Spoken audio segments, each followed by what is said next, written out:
Oh, right. I didn't have another song lined up for after the starting shortly song. So, dun-dun-dun-dun-dun, dun-dun-dun-dun-dun, ta-da! It's late night chill and chat with Zarin Isaac. How's it going, everybody?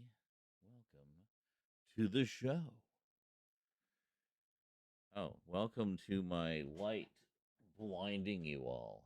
Surprise! You're now all brainwashed and sterile, probably. Sorry. Anyway, ugh, kind of a late start. It is midnight. It is exactly midnight right now. Starting the shoe. Well, I mean, I wanted to do something, right? Right? Come on, open up already. That's what he said. Anyway, yeah, I thought that was a little quiet. Let's crank that up, shall we? Can you actually hear me now? Yeah, I kind of have.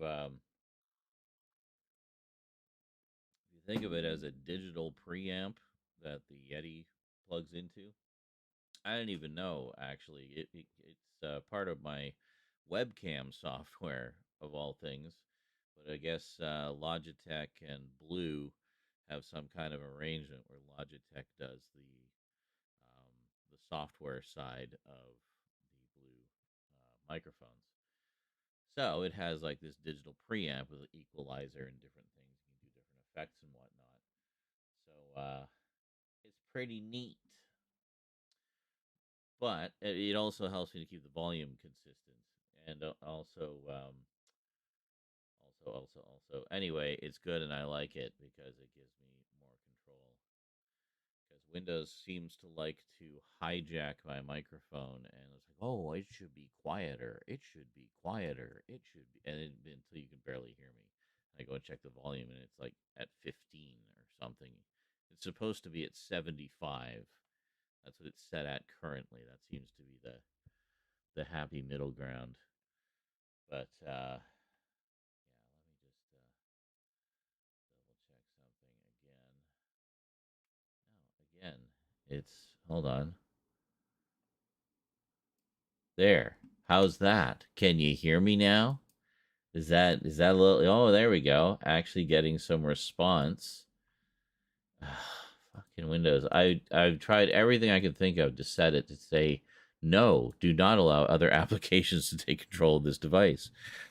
Is there just a leave it on full manual settings, please and thank you setting?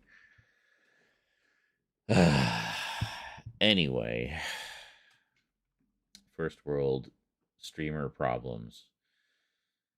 So how close are we to dethroning Shambubwa? Shambubwa, about $20.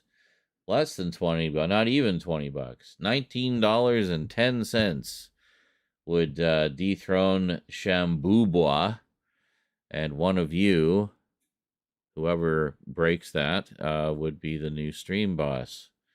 So yeah, just letting you know, in case you were curious. So today, what did I watch today? Well, today I actually finished watching The Peripheral on Amazon Prime, the science fiction series starring Chloe Grace Moritz, based on a novel of the same name by William Gibson, the father of cyberpunk. Um, so it was one I'd been wanting to check out for a while for all of the above reasons. And yeah, it was fucking awesome. Actually, it was quite a mind bender. Recognized some of the other actors in it from other streaming shows. There seems to be like a certain group of actors that just does a shit ton of streaming shows. You know what I'm talking about. But hey, I mean, it's steady work, right? But anyway, um, really enjoyed it. a lot, and it has been renewed for a second season apparently, and that's according to Chloe herself on her Twitter. She announced it a while back. So, um, yeah. So check it out if you want some good dystopian cyberpunk sci-fi. It's only 8 episodes, and we won't be left hanging. Apparently, they're doing at least one more season. So there you go.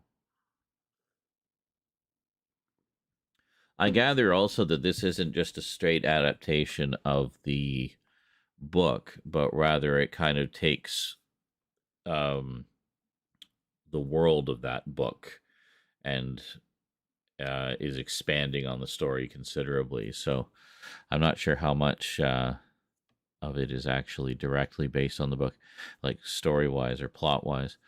But I definitely like to get those. I was looking at William Gibson's, you know, bookography. His list of novels on Wikipedia. I was like, boy, I haven't bought a William Gibson novel in ages. I wonder how many I'm behind. I must be so many behind. But no, he actually doesn't write a ton. Like he'll do like a book once every few years. Like he's not in any rush to be, Stephen King and have a billion books on the market. But he writes when he has something to write about, when he has something to say. So that said, for all the William Gibson books I currently own, there's only, I think, 4 that I don't have. Like since then, I got everything up to All Tomorrow's Parties. So, 1 or 2 books before the Jackpot trilogy, as it's called, of which The Peripheral is the first part. The Agency is the second one that just came out recently, and the third one has not come out yet. That's still in the works. So, yeah. So there's really just, I guess, the All Tomorrow's Parties, whatever that trilogy is. I need the other 2 books for that. I think Spook Country is one, and I can't remember one of something else. And then there's the 2. There's the Peripheral and Agency. So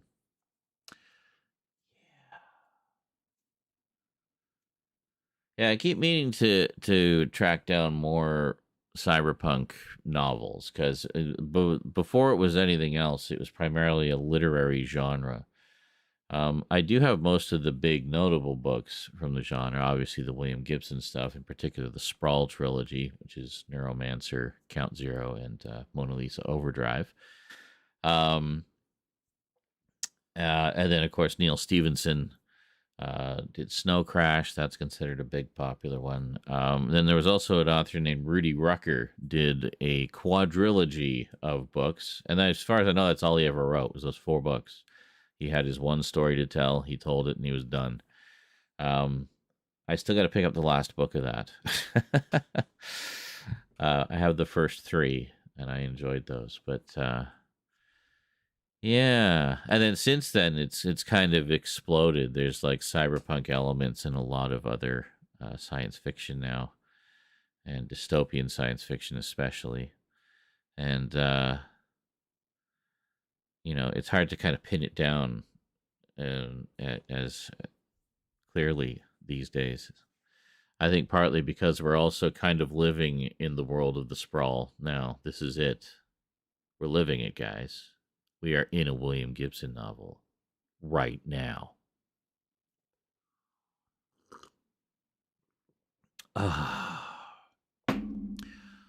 You read everything he ever wrote up to Idoru, and you tell me that you didn't just read a story about the world we live in now. you know, there's not much left in terms of the science fiction elements of those stories that is fiction. It's kind of scary just how accurately William Gibson predicted the world we live in. So, if you want to have a better idea of how to live in it, go read his books. That's right. Never mind the Church of L. Ron Hubbard. We want the Church of William Gibson, damn it. That guy's actually, you know, he's onto something. We should be listening more. But yeah. Anyway, The Peripheral was really good. I enjoyed it.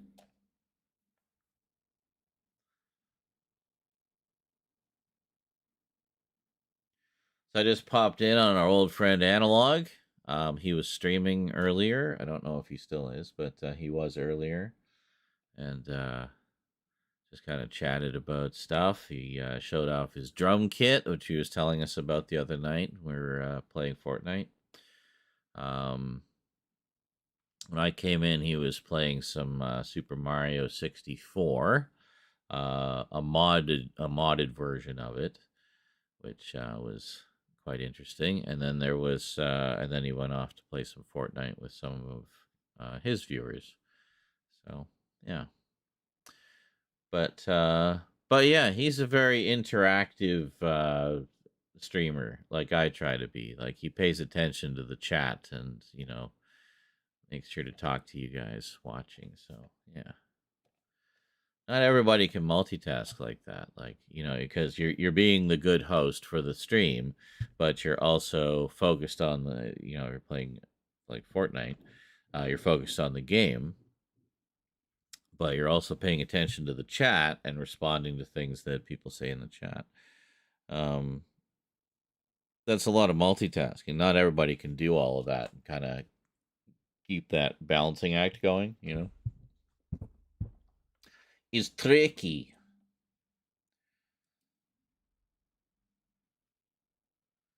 Oh, hey, Thomas. Thomas Walsh says Gibson was born a couple hours away from me in Conway, South Carolina.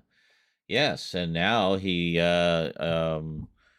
lives just a short ferry ride away from me over in Vancouver. So, yeah, small world. The 6 degrees of William Gibson, eh?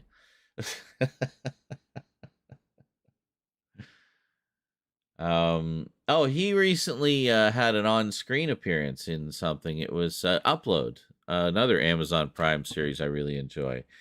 It takes place in a virtual afterlife, essentially, where you have your consciousness zapped into this computer, and then it lives on indefinitely in this virtual retirement community, essentially. It's very funny, and also in a lot of ways probably again very plausible in a lot of its science fiction. It's not that far off. Um, so William Gibson actually appeared, I think, as himself in one of the episodes where they encountered him in the some kind of like hacked area or something. I can't remember, but I was just like, wait a minute, is that who I think it is? And it was. Yeah. By the way, Upload is a great show. Don't sleep on that one. Just watch it and enjoy.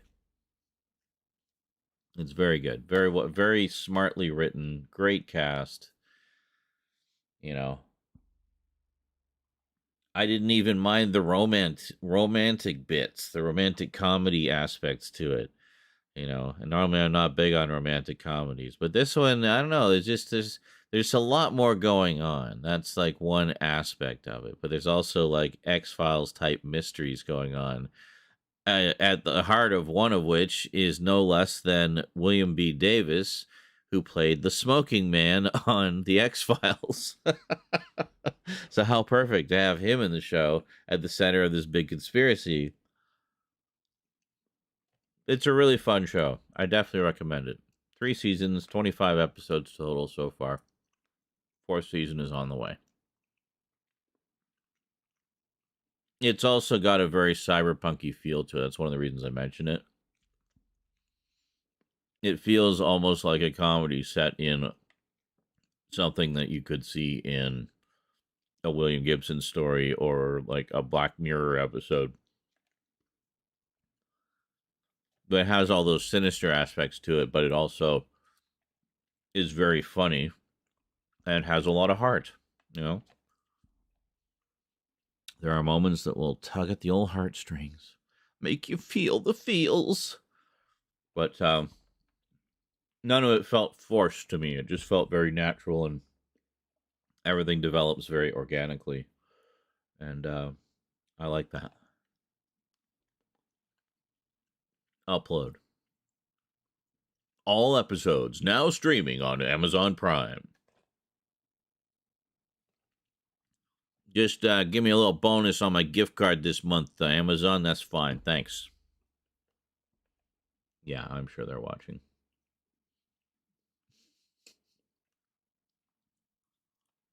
That was gummy root beer, by the way, in case you were wondering. So I don't know. What do you guys feel like doing? It's a lazy Sunday.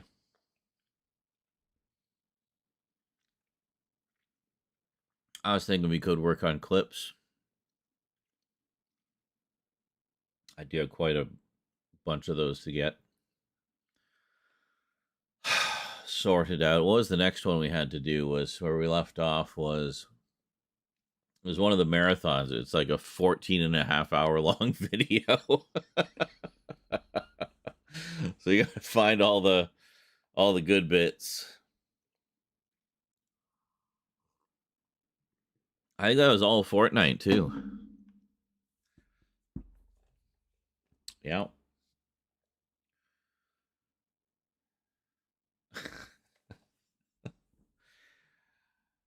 It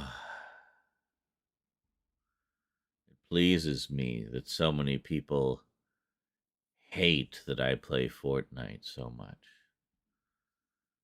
It gives me strength. It makes me want to play it even more. But what's funny is the only place these complaints are coming from is the YouTube side, because I don't know. I mean, I thought the daily clips I was posting of Fortnite might have given it away, but apparently, since I started doing the live streams on YouTube, it comes as a shock and surprise to some people that I actually play the game, and for more than just the couple of 20-minute clips I posted the other day, I actually play for a few hours. Oh my God. Yes, I do. It's not just about the game, though. It's also about the social aspect. It's the most social I generally am, actually, is when I play Fortnite. That's me being, draining my social battery for the week for your entertainment. Ungrateful motherfuckers. So, and I keep saying this. It's like you say, "Oh, you should be talking about movies and everything more." And it's like I do. I talk about them all the time while I'm playing Fortnite. We're not just sitting there in silence the whole time. We're having conversations. It's like a 14 and a half hour long podcast, dude. We're talking while we're playing Fortnite. I thought the ADHD generation would love that they get like 2-for-1 entertainment value there. You get, some exciting gameplay and some silliness, plus deep conversation about subjects I'm really interested in. Like, that's what most of those streams are, folks. So, love or hate the game, you might like the other half of the entertainment, which is the conversations. So,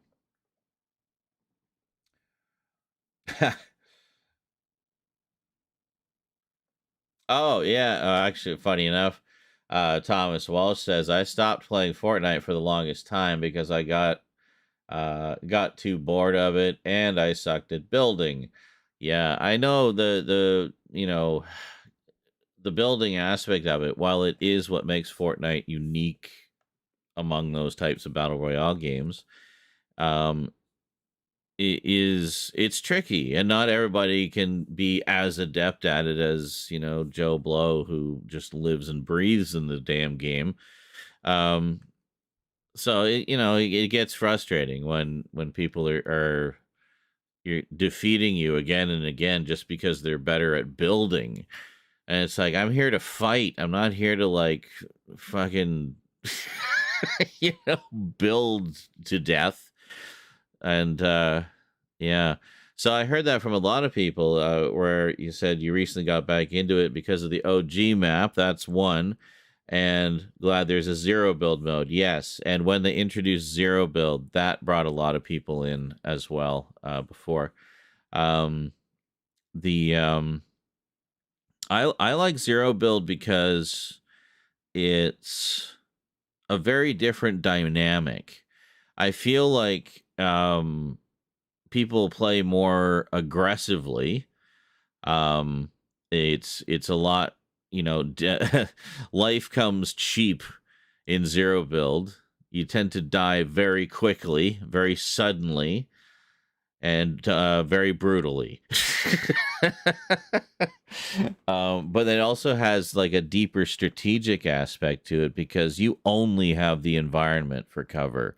So you got to like, get your solid snake on and sneak around a little bit, um, and try not to blunder into something that you get overwhelmed. But I like that. I like that aspect of it. To me, it makes it feel more immersive in a way, where it feels more like you're just there on the island fighting for your life with nothing but what you've got in your backpack. And I don't know. That's just me. But hey, what is this? I can't read the text here. From Caldera, $2 in the super chat. Thank you so much. It has been a while. I hope you have been keeping well.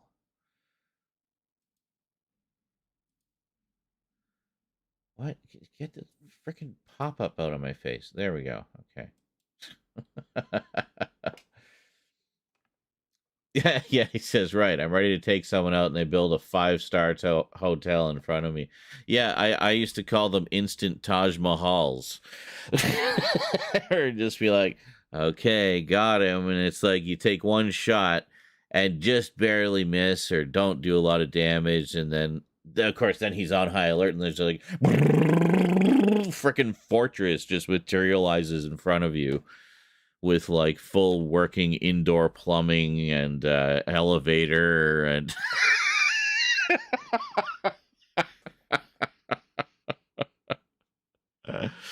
and solar panels and batteries for the winter.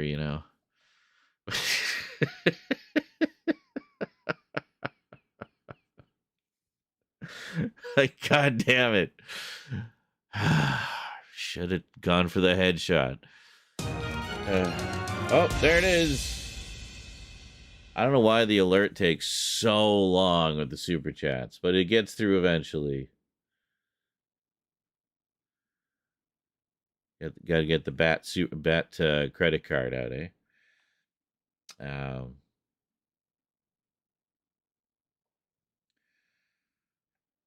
Oh, well, Cornerstone City 777 asks the big question, says, what do you think of this generation of gaming with lack of games and everything going digital? I think this is the worst gen of gaming I've ever seen. And the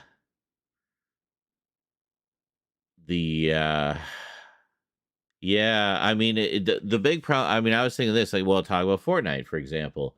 What do we do when the game is over? Do we just never play it again, I guess? And this is one of the big reasons I hesitate to play a lot of these online only games. Fortnite is literally the only one I play that's like this. Although I did used to play Defiance, based on it was tied into the Sci-Fi Channel show, which I really liked. Actually, it was really good. But that shut down after a while because it was online based.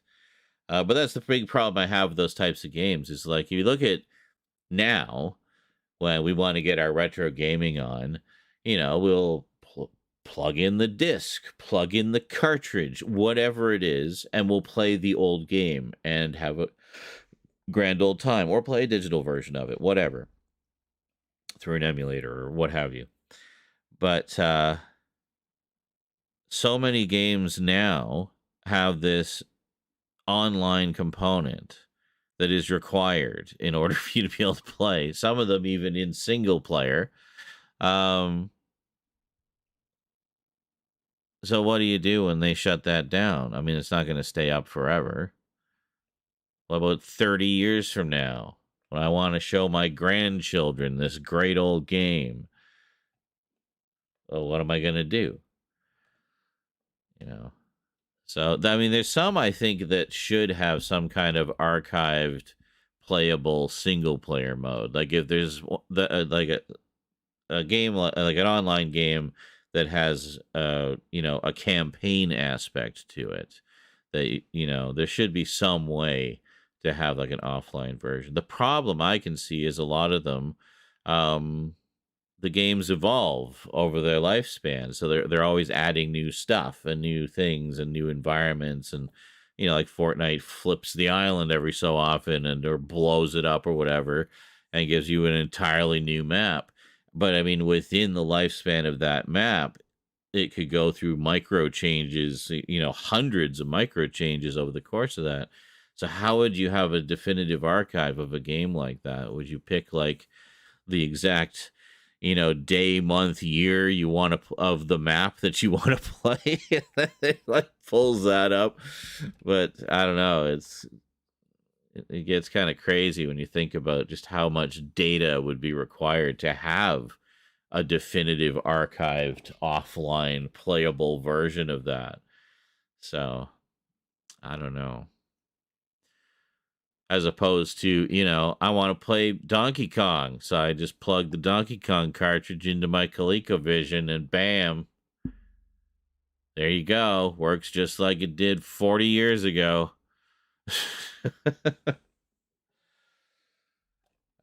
Before anyone asks, yes, I have a ColecoVision, and yes, I have Donkey Kong for it. I keep meaning to do videos about my retro game systems. I don't know why I haven't yet.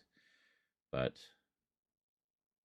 yes, I'm sure you've seen the boxes around, and I think I have shown some of them in live streams before. But anyway, is it Caldera says, I recall sending you all those computer parts back then. How much use did you get out of it?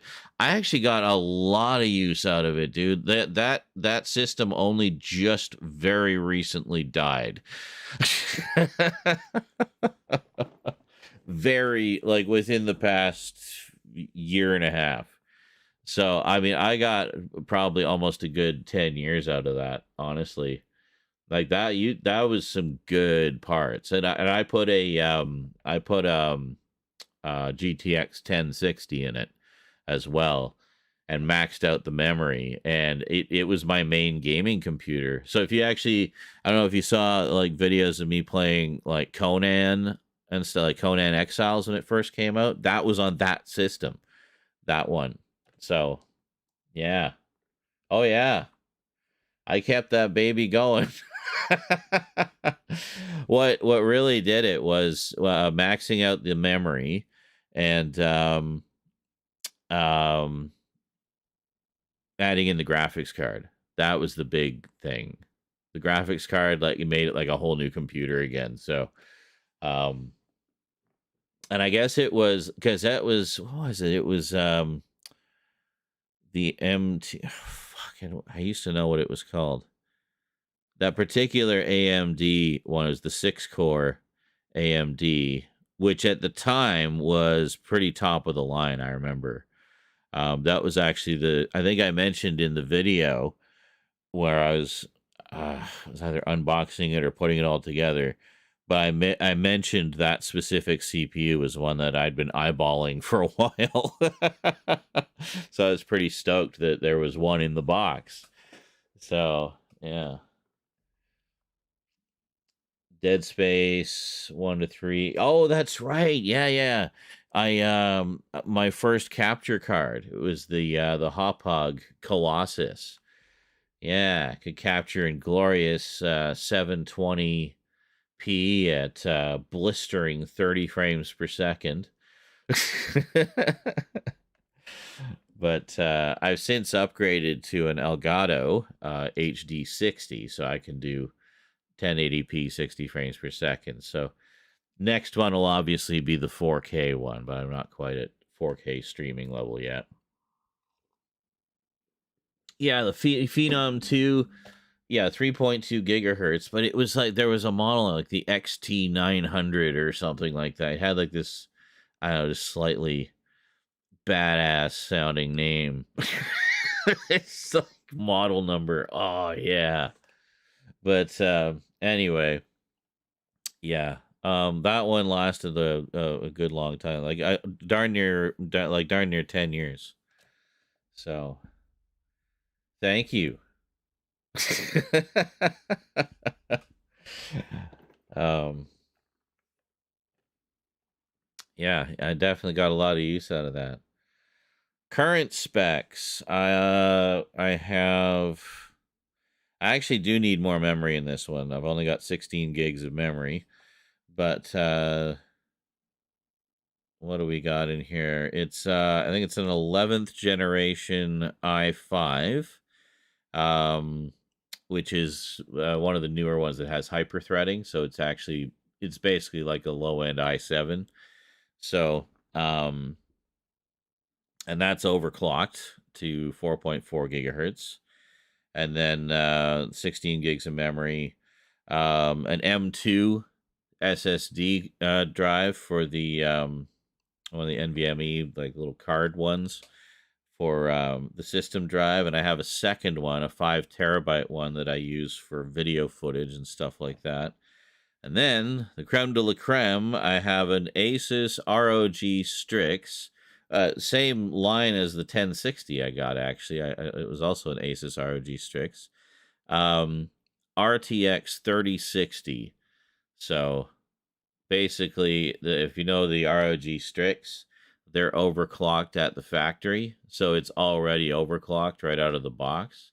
So it's a little speedier than a regular 3060. It's somewhere between, it's like a 3060.5. It's not quite a 3070 level, but it's,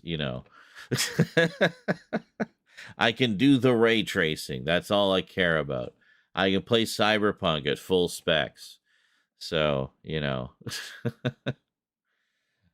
but yeah. When I did when I did my recent playthroughs of Cyberpunk, not the one we did the other night, that was just on the PS5, but before, I was actually going through GeForce Now. So I'd subscribed to GeForce Now. So I was using basically an RTX 3090 level rig for all the processing, and they would stream that back to me. And I've got gigabit internet now, so speed is not a problem.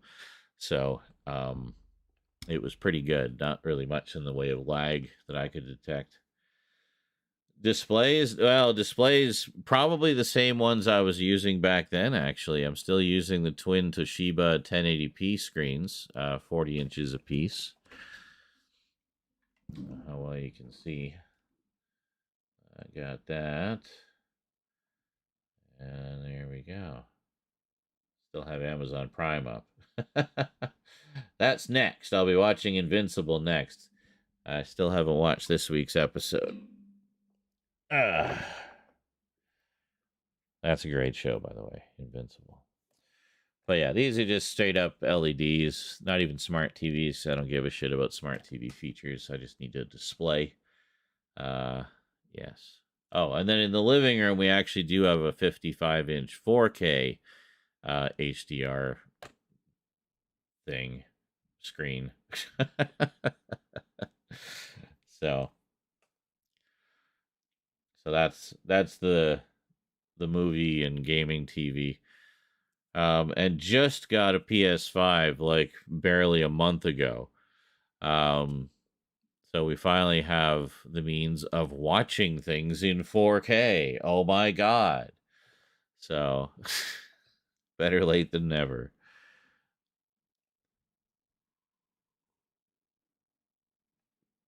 Yeah, two PS5s. Well, aren't you lucky? Are you gonna get the they got the Pro model coming out. I'm not sure what the big difference is gonna be. And then they got the Slim model coming out, where the drive is an add-on apparently. So the base one is just the digital, but you can get the drive included or separately, and it just basically clips on. It's kind of neat. The Slim, yeah, yeah.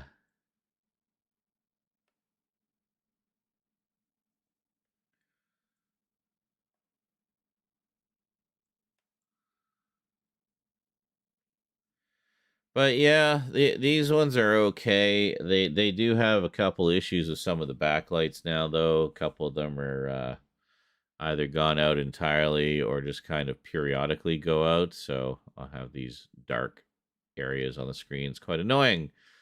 So upgrading these two to a couple of, I'm thinking, 50-inch 4Ks would be the next order of business as far as the equipment upgrades go.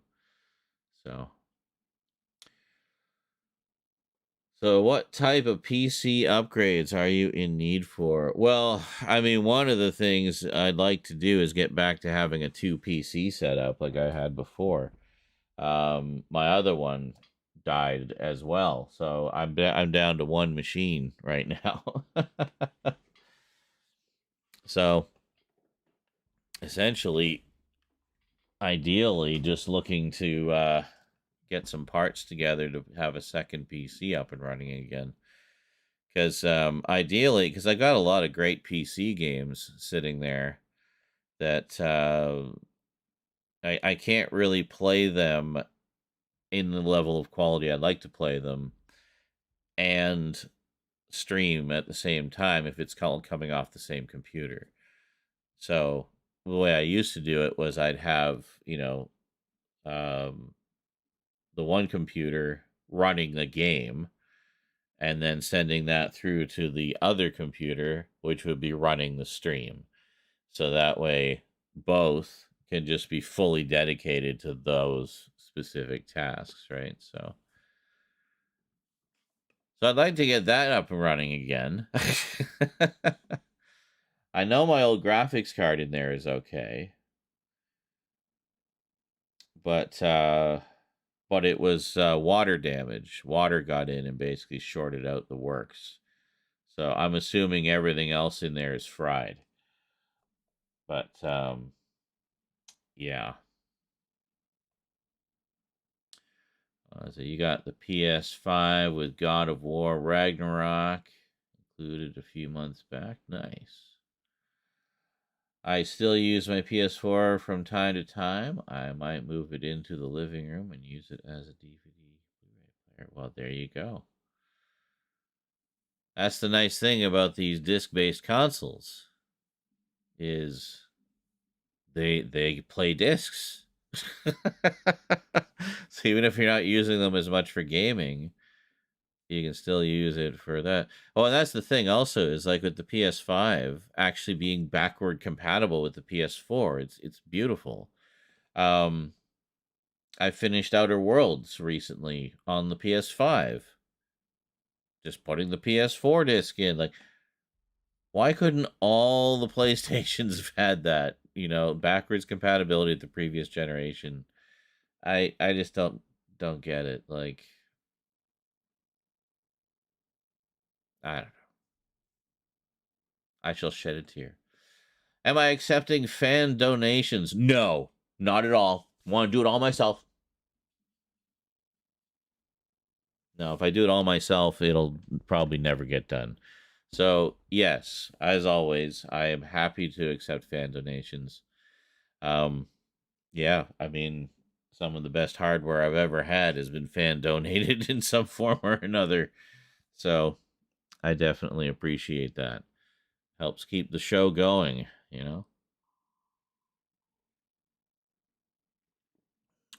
God of War Ragnarok. Yeah. The nice thing is, though, I mean, honestly, the PS5 doesn't feel like a massive upgrade over the PS4. I feel like it's still basically the PS4, but with slightly nicer graphics. And every other thing seems to be compatible with both. I'm like, well, Yeah, and oh, I remember Mesozoic. I remember first launch PS3. You could play PS1 and PS2. Yeah. There's actually two versions of that. So I think it was like first launch and then I think the second one after that. So the original one actually had hardware emulation. So it literally had the hardware of a PS2 in there in the big fat case, along with all the PS3 hardware. So uh, that one was generally considered the better of the emulators. The second one that came out, which I guess was the second batch of PS3s, uh, had the backwards emulation, but it was software based. And it was okay. It got the job done, but it just wasn't quite as smooth as the hardware based, I guess, or something. I don't know. I don't know if there was like a night and day difference, but there was, the general feeling was the hardware based was better. But yeah, Anetta actually had one of those. She had the one of the I think it was one of the software based backwards compatible PS3s. And I think she sold it for far less than it was probably worth.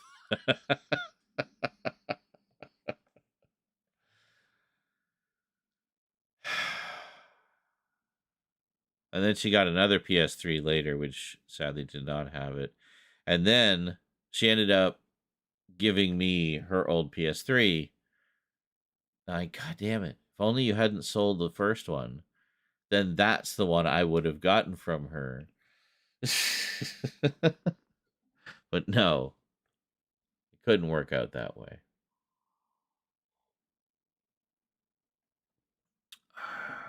Thomas says, be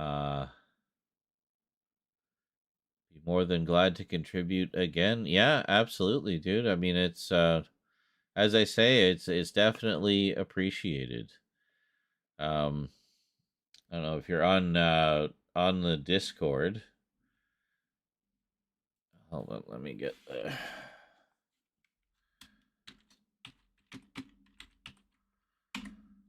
That's probably the best place to reach me. Hold on a second. There. Bam. There we go. And that goes for everyone else watching as well. Please feel free to join our Discord. Yes, I'm a Discord mod. Anyway, actually, I'm a Discord admin. Thank you very much. Yeah, anyway, feel free to join. We talk about all manner of geeky things and film things and TV things and comic books and toys and video games and all the geeky stuff that we love. And I do screenings there from time to time, or we'll watch some cartoons or movies or TV shows or whatever my ADHD brain feels like watching that week. And yeah.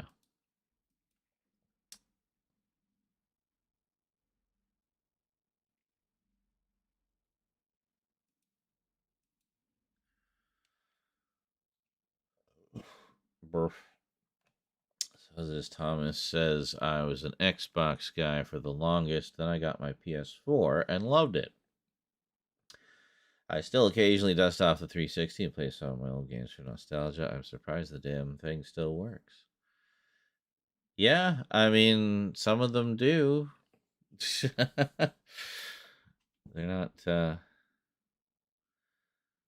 you know, the electronics get more complex, but they're still kind of built to last. Mainly because they don't make a lot of money on the sale of the consoles. They make their money on the sale of the software. So it's in their interest to make sure that your hardware stays working for as long as possible because they don't want to sell you another console. They want to sell you software. So um, that's my theory anyway, that it's literally built to last as a business decision. They intentionally built them to last because they don't want to sell you another one. They just want to sell you software. Yeah.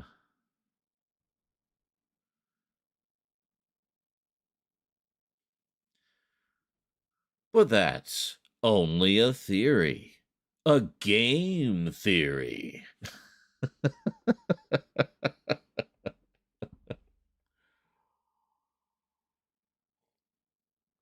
Did you guys see the Five Nights at Freddy's movie?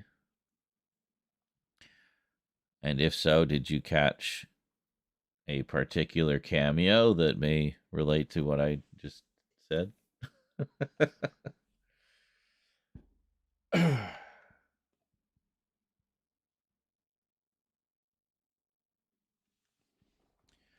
I do like how they're very keen to acknowledge the fans that have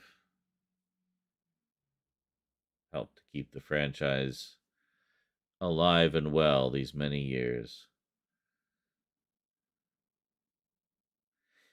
Not a great horror movie. I was just thinking that like there wasn't a lot of horror in that horror movie. I mean, it was more most of the horror was in the backstory, I felt, and the present day wasn't terrible, but more just kind of creepy. But yeah, I don't know. It's interesting. I definitely enjoyed it. It did feel a little lore dumpy at times. It was particularly like the last half. I felt like we were just being bombarded with so much lore. But yeah, I liked it. I'm looking forward to more. I understand that I think they're doing a trilogy is the idea. So um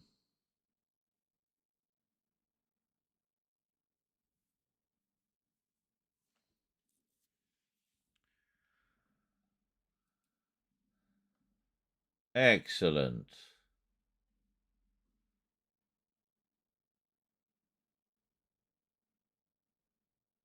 It says, did you join twice? I don't know. I will wave hello twice just to make sure I get the real one.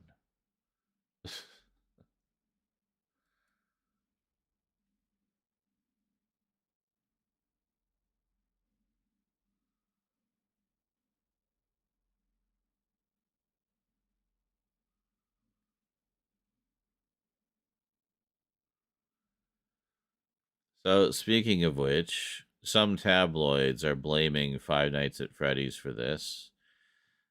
I don't know how true that is. But official press release from Chuck E. Cheese the other day. Um, they're removing animatronics from all of their locations, save for one in California. So over 400 Chuck E. Cheese locations are having their animatronics removed, and no word on what they'll be replaced with, or if they're just putting new animatronics in. I don't think so. It sounds like they're just taking them out entirely. And some are saying because of Five Nights at Freddy's, people are no longer entertained by animatronics. They're creeped out by. I don't know. I don't know. Again, there's no mention of that in the press release from Chuck E. Cheese. That seems to be pure speculation and alarmist nonsense from the tabloids. So, yeah. Anyway, I posted the article in general, the general channel on the Discord. So yeah, like let's get Let's get rid of the thing Chuck E. Cheese is most known for to celebrate the 50th anniversary of Chuck E. Cheese.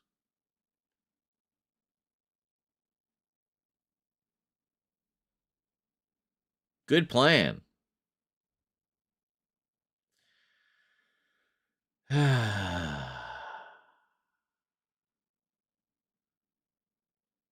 Almost makes as much sense as when in 2013, for the 50th anniversary of Doctor Who, tons and tons of the Doctor Who DVDs suddenly dropped out of print that year, that same year. So,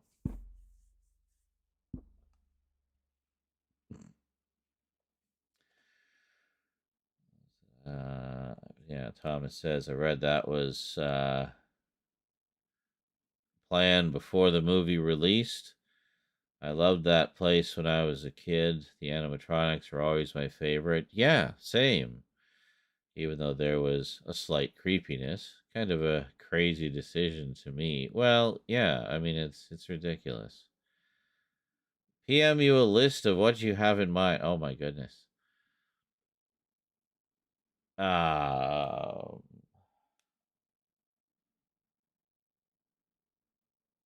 Yeah, well, the thing I was thinking was that the other one would just be the streaming computer. So it doesn't need to be like some like super powerhouse workhorse, but essentially similar base specs to what I have, just like a decent multi-threading CPU, decent amount of memory, and then a motherboard that has uh, you know, SATA headers for additional hard drives, and hopefully lots of USB 3 ports. Because I like the USB 3 ports.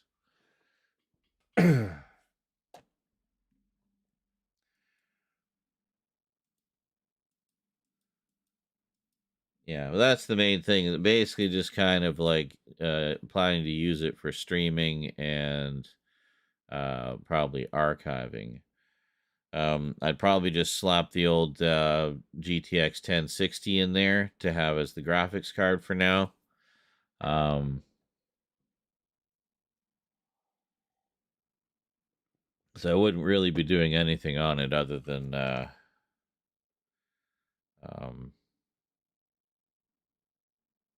other than the streaming. Oh, and I guess, well, I would guess like just to be current, motherboard that has at least one or two of the the M2 SSD slots, the NVMe slots. Yeah, those. Because I've been using one of those as my system drive on this current system, and yeah, there's just no going back from that.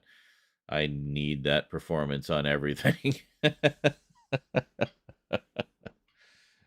So that's pretty much those are the main things. I mean, other than that, I'm not like super specific about things,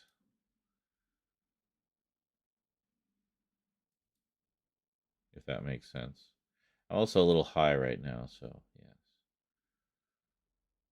You have five M2s in your current system seat. There you go. See, that was something I was thinking was like because I saw you can get those cards, like just a PCI Express card that you can drop like five M2s onto that one card. It's kind of crazy. I gotta say I really love how much SSD has just sort of exploded in recent years to the point where we can get these ridiculously. I put a 5 terabyte M2 drive in there, okay, to use for doing live captures of video footage or stream footage and stuff, just so there would be no bottleneck whatsoever, and it would just be nice and smooth. Um, and that a 5 terabyte M2 SSD cost me like what $300 Canadian. That to me is insane. Like me 10 years ago would not have believed that. So not only having the blistering speed, but also the incredibly high capacity. So yeah, it's pretty cool. Do I prefer pre-built or a personal build? Honestly, I mean, I'm not terribly picky about that either. I mean, really it's just a matter of if it just has the right specs for what I need, which is as I say, pretty basic. I mean, just decent number of SATA headers for hard drives, decent number of PCI Express slots and USB 3 slots. You know, pretty basic stuff. Just having room to expand, I guess. You're running a 4090, eh? Nice. Yeah. Well, someday.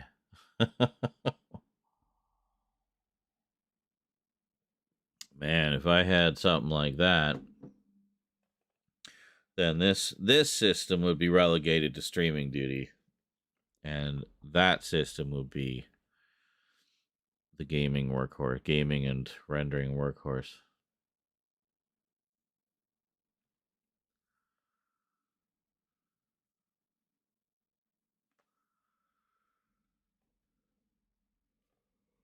Oh, okay. I will try to remember. If not, just give me a little nudge.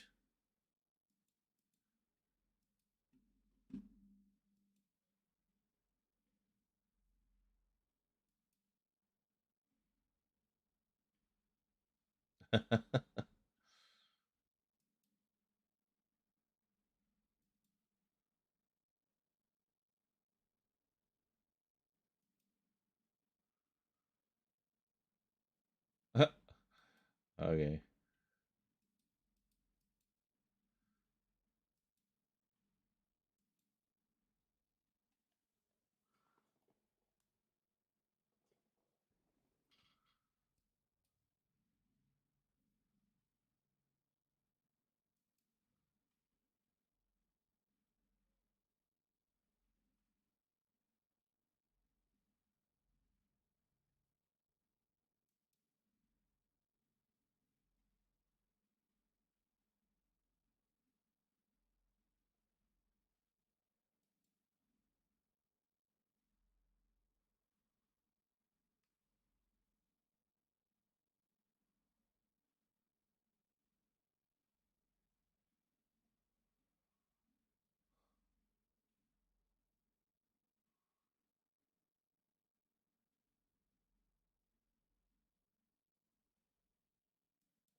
Where the fuck my blunt? Where the fuck my? Oh yeah. Just a stupid clip someone posted on the Discord. We get a lot of those. Yes.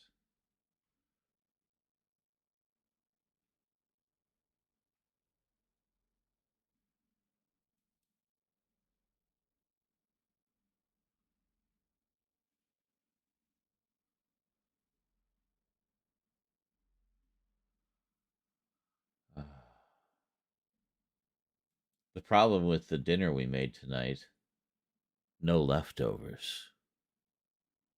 It wasn't enough. Well, actually, there is some leftover rice, but all the chicken has been eaten. It has all been eaten.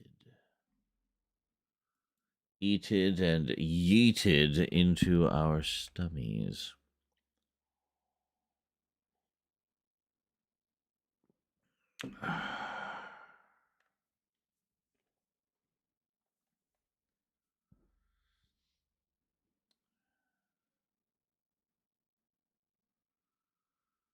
Quite a lot of bits this week. Holy moly. People bringing the bits like it's going out of style. It's amazing. Simply amazing.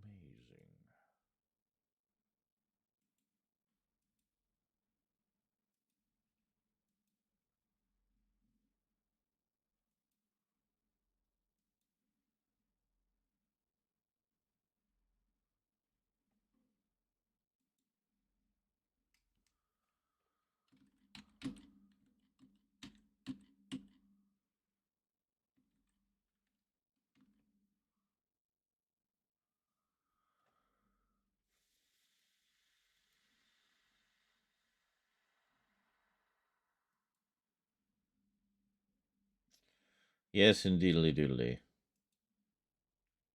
And little lambs eat ivy.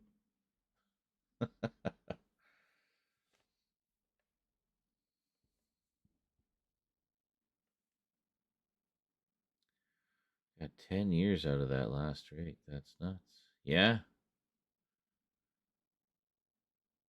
I probably would have got more too, except what did it in was I was trying to replace the thermal paste. And I had forgotten, I guess, because it had been so long since I'd done anything with it, probably since I built it, um, that the was it the latch or something on the that locks the CPU down was broken. So I couldn't get it back on after. Like it just yeah. And it ended up I thought I had it on. I did not. And well, it died a heroic death.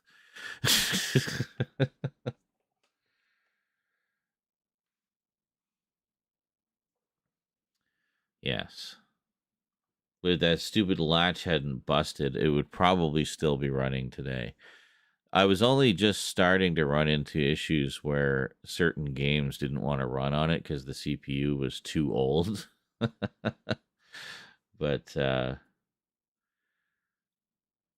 most games didn't seem to care. Like the GPU, the graphics card would just take over everything. Skyrim, I played Skyrim on it, the special edition, everything cranked up to maximum, and it looked great. You fried a computer in the past from not mounting it correctly. True. I have accidentally destroyed many computers. And some I've put together and they've actually worked. So, hey.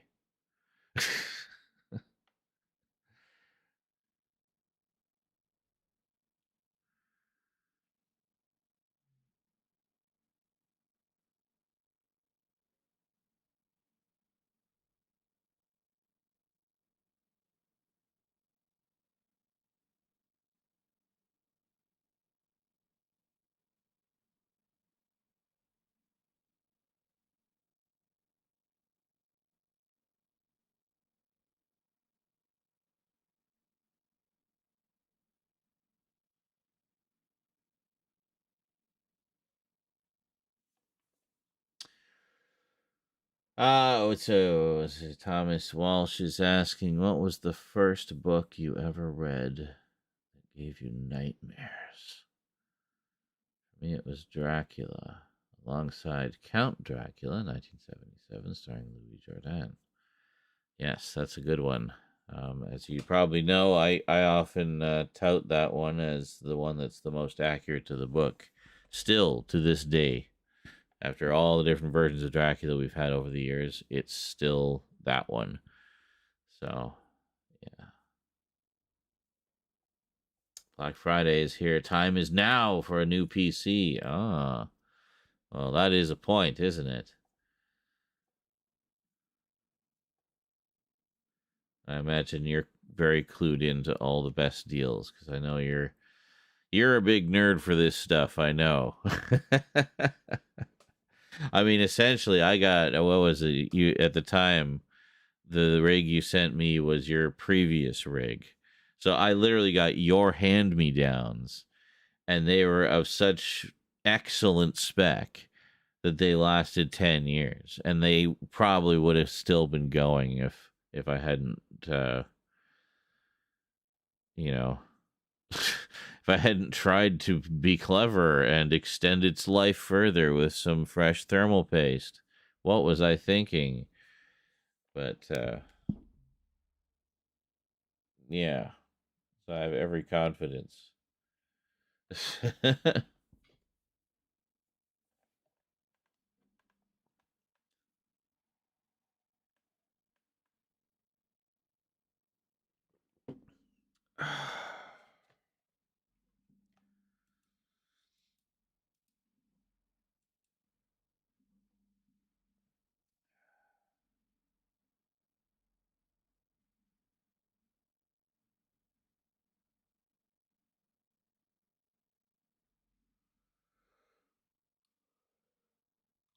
Hmm. Also, while I was on Analog Stream, we were talking a little bit about the censorship going on right now. Well, looks like it's going to be the norm going forward, in that certain skins, back blings, emotes, etc., that are deemed inappropriate for younger players, you won't be able to use those in games rated below T for teen. So, like in particular, some of the creative maps and whatnot are rated E for everyone, or E, E for 7 and up, or whatever. Um, I don't know how many are below teen, but yeah. So anything below the teen rating, you'll have certain things. Excuse me, blocked from your inventory, so you won't even be able to use them. So, how wooed. I think I have one more can of that chicken a la king, but I don't have any additional chicken I can throw into it, or other things for that matter. So it would just be raw dogging that chicken a la king. Could have some buttered bread on the side. That's good. I like buttered bread. Or I could just slice up some cheese and have some cheese and buttered bread. Me likey buttered bread.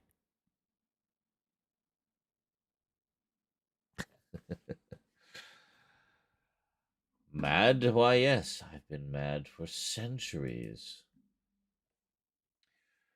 That is a stupid rule. It's a game about fighting with guns. I know, right?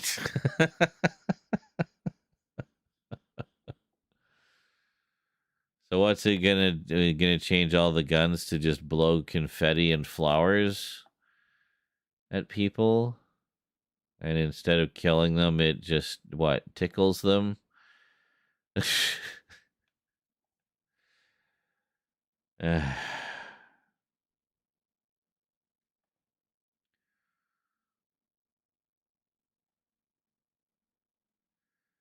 Yeah, it's kind of stupid. Kind of stupid.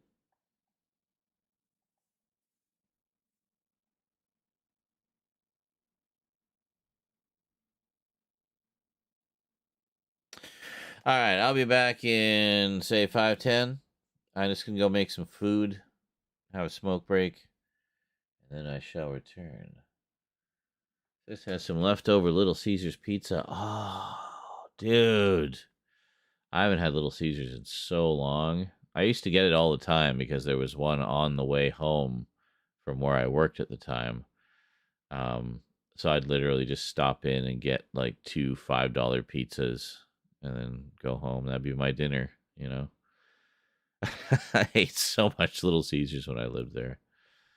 But yeah, I miss it because it was good. You know, it's ready to go, hot and ready. But yeah, the closest one to us now, we do have some Little Caesars nearby, but they're a bus ride away. So anyway, All right, enjoy some clips. I'll be back. Unfortunately, not with Little Caesars, but at least with something to eat. All right, enjoy the clips. I hope there's good ones. Well, because I looked at some videos, like people are like, "How do you build so fast with the controller?" It's like, "Oh yeah." So the guy shows his controller. It's like, "Look, I got this," and he just press this, and see, it's easy. I just do this. See, I just do that, and I'll show you again. And I can't see what the fuck he's doing. He's like, "Can you do it in slow motion, please? Can you just slow the fuck down and actually explain what you're doing? Because I have no idea what you're doing." It's like I just go, see, it's easy. And then he shows a clip. It's like, see, look at me building so fast. Look at me editing so fast. I'm doing all that with the controller.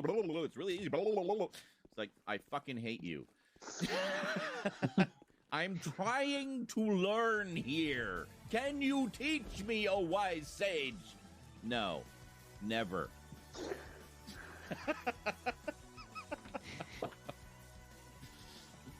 No learning for you. 1 week. So outside, I just was thinking of the Muppet Show because, of course, I was. And the last part where he's like, "It's time to get things started," and then the audience like screams back at him, "Why don't you get things started?" And then da da da da da, and then this is what we call Z plays Dead Space.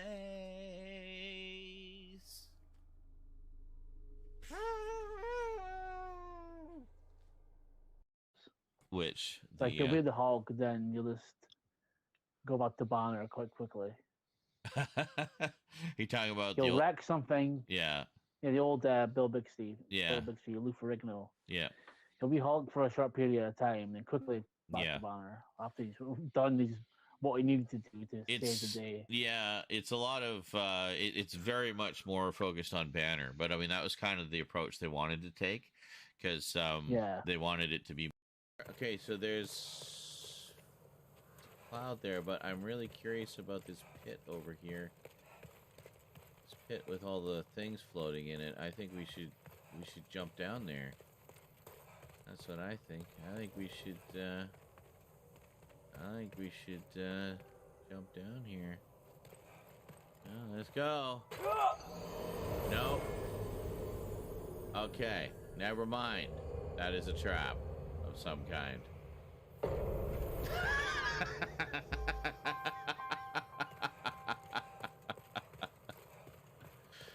It was worth trying once.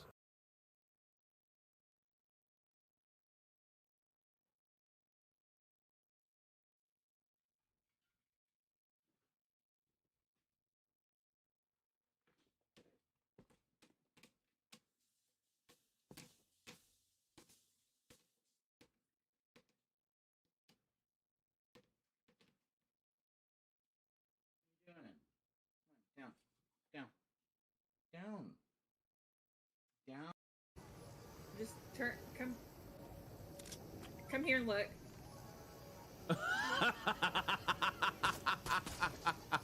Oh my god. That is amazing. I'm so sorry. I'll put you out of your misery. Well, that explains why we couldn't find them. Holy shit. I really hope somebody clips that because that needs to be. Come and get me, motherfucker. At least we're in circle. Probably.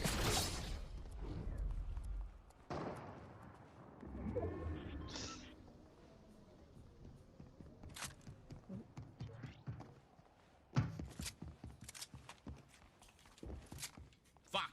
Missed the jump.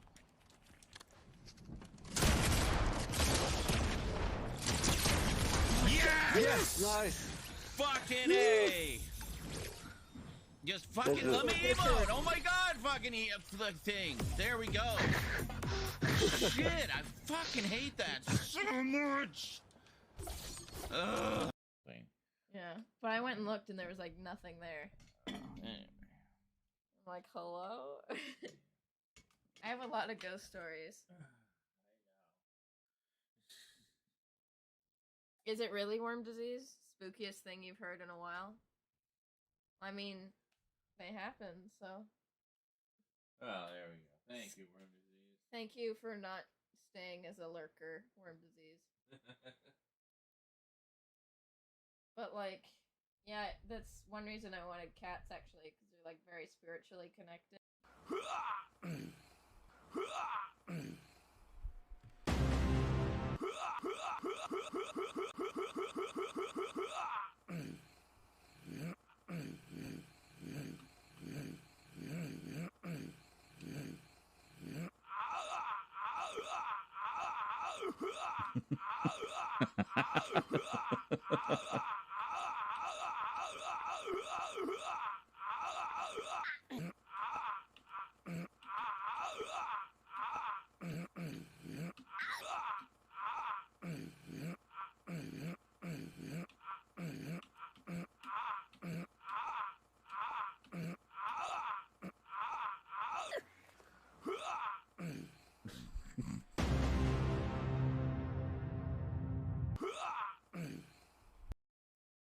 Well, then you'll have to show him the VOD just to watch him squirm.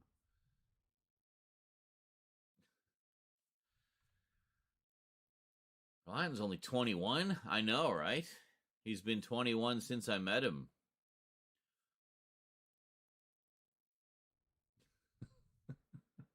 Could you say something about vaginas towards him, please? His online handle is silver. No. But thanks for asking.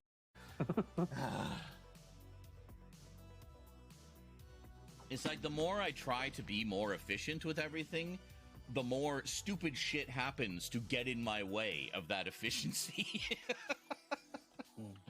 I just can't. Clipper has always been hit or miss, literally always. All right, let me try it again. Funny Canada things earlier. Exclamation mark. It doesn't want a nervous breakdown. Like, that's no joke. I'm literally on the brink of a nervous breakdown because this is stressing me out so much. Because it's like I've just been busting my butt with streams and content and everything else, and there's just nothing happening. It's like the world's just given up and thinks I suck now. I don't know. Anyway, I'm going to go smoke.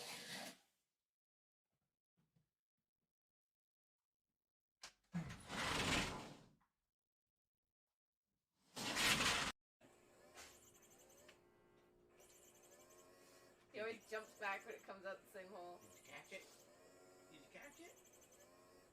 Did you catch the mousey?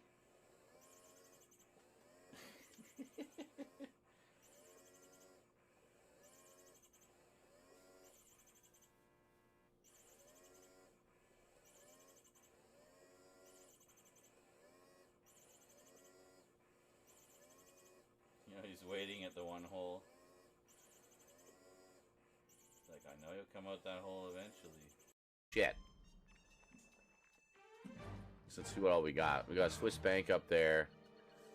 Okay, so what all do we have? Do we have a barracks? No, because we're in the fucking water. Well, maybe we can, I'm not sure where to put it. Can I put it here? Yes. Go! Hold on a second. What did you do?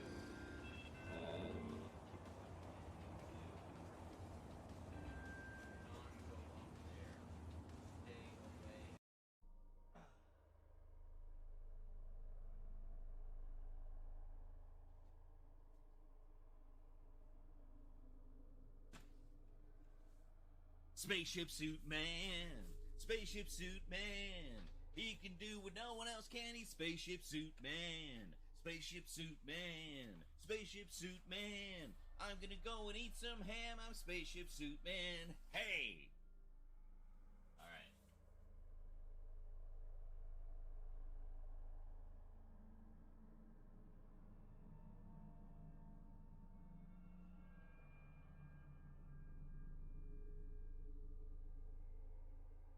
Go. Yeah, I think so. Well, not on stream. And besides, I don't think I could fuck them. I have a very thick penis. It wouldn't fit in the tiny hole in the hub.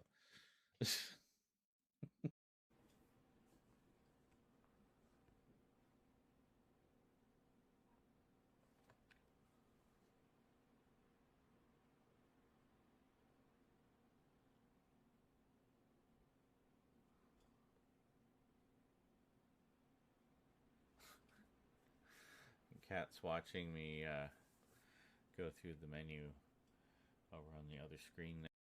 No, you need shield. Panda has shield. Yeah. The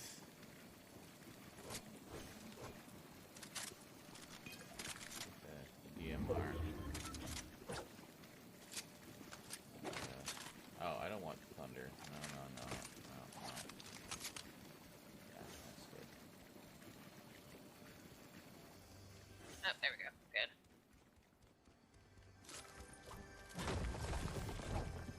You missed the chair? Yeah, I'm in the storm. Wasn't paying attention. Pushing him in the slot phase. Maybe it's time to I think he missed his jump when he left the humiliation. Yay.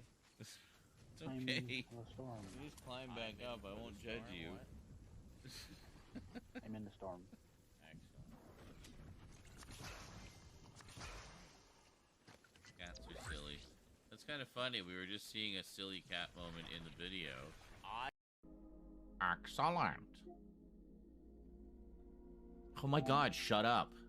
Just let me explore on my own. Stop. Like, look at this thing. Look at this thing. Look at that. Did you see this thing? Did you know you could do this? Shut up. I don't care. I'll discover it on my own.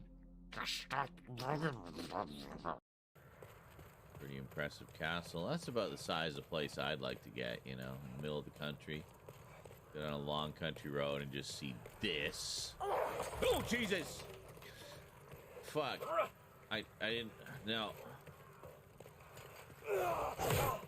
So, but bar mitzvahs are really, really old people.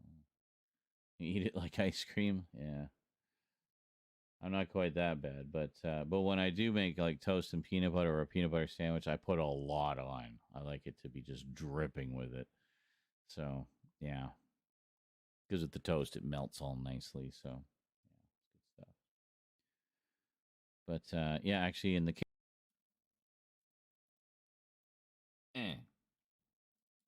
Greetings, everyone, and is considered one of the most influential Sonic the Hedgehog shows ever. Greetings, everyone, and is considered one of the most influential Sonic the Hedgehog shows ever. You know what we need to do. I stumbled over the words. I did not like the delivery, so we'll dart it over. We'll see your look at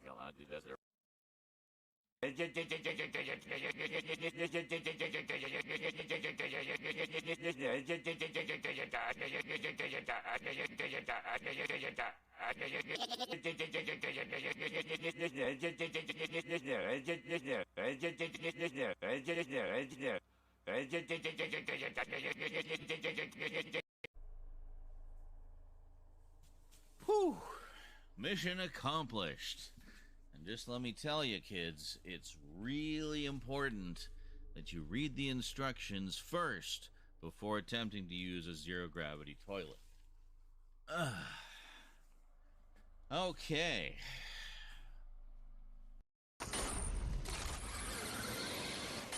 Enemy coming your way. Hello, I will be your enemy today. Sweet. As well. Oh, okay.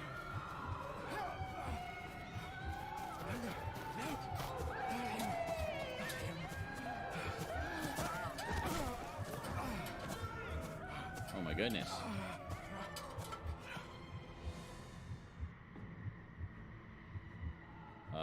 Okay, we'll just run blindly into the darkness, I guess. Staircase here.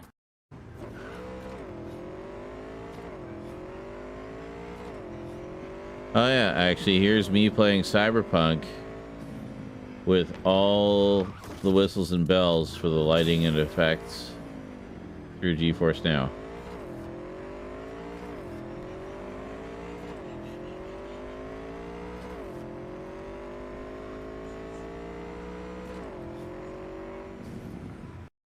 Hey, thanks, Funk. There you go. $5 from Funk.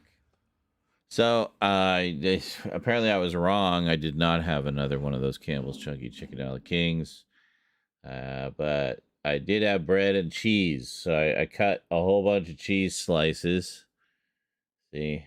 Cheese slices. They're long cheese slices. And a stack of brioche bread. Each piece individually buttered. And you can enjoy it just as it is. Mmm. That's some good brioche bread. Or take one of those cheese slices. Mmm. That's a good brioche bread cheese sandwich. Open faced. There. Go grill it. No.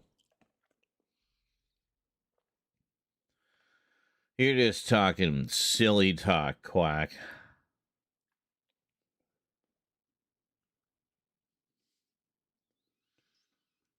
Mm.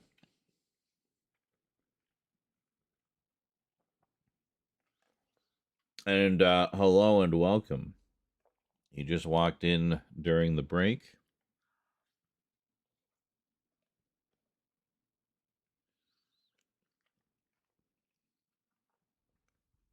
So,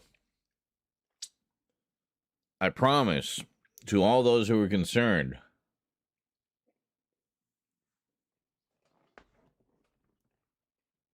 we won't be playing any Fortnite today. We'll just be doing clips of Fortnite. So,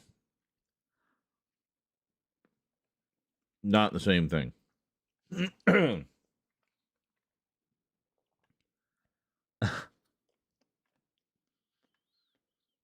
We should be clipping clips. Clips of me clipping clips. That's right. Clippity clip. See, this one you could just do one nice thick piece. Two nice thick pieces.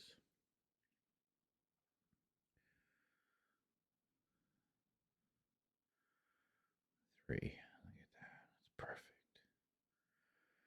We could eat it open faced, or we could take another one like that. And look at that. Like magic. That's a sandwich. That's a cheese sandwich right there.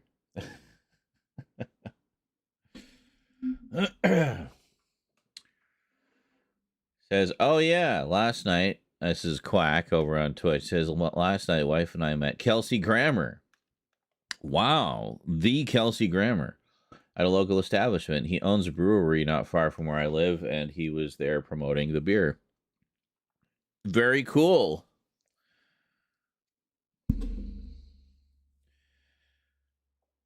So, should I expect the promo you had him record for the Multimedia Chronicles to show up in my inbox sometime soon, I'm guessing?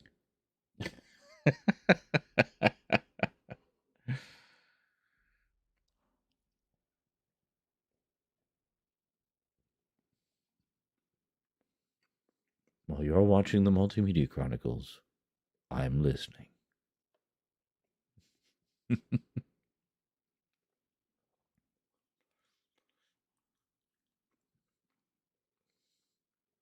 Oh, well. That goes for anybody out there. Any of you meet any celebrities, if you're able to get them to do a Multimedia Chronicles promo, I'll be very grateful. Because I don't meet anybody out here.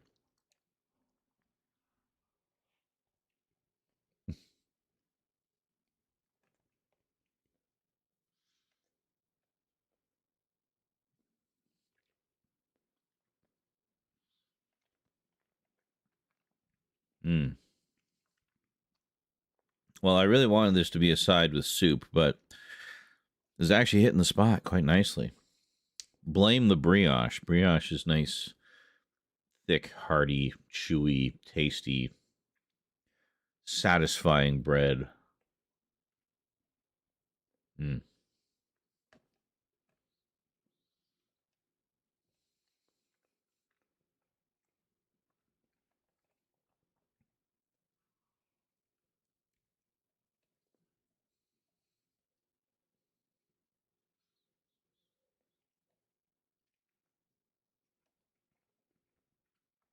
Yeah, Little Caesars, just good old pepperoni and cheese. That's what I usually got too.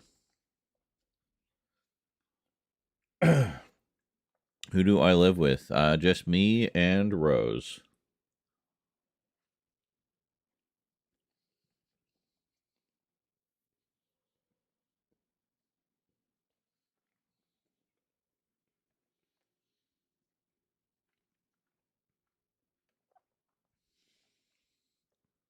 Still no Mrs. Z. Good morning, Radine. All these early risers. Do a PC build together and post it, yeah.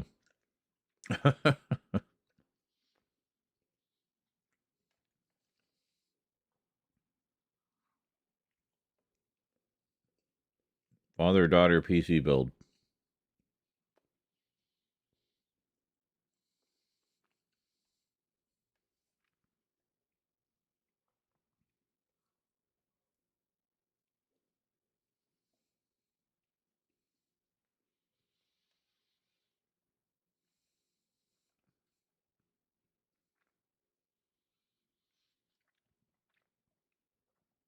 So, Quack, I think I asked you last time. I don't recall if you answered.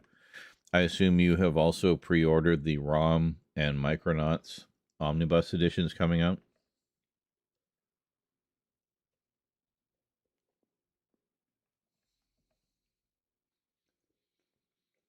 Hmm. Well, I definitely appreciate that, Caldera.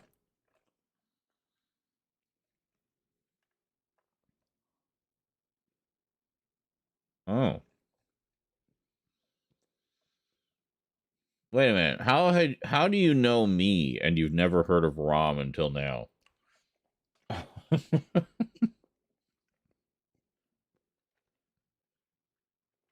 I'm shocked. Shocked, I say. Selective listening, apparently.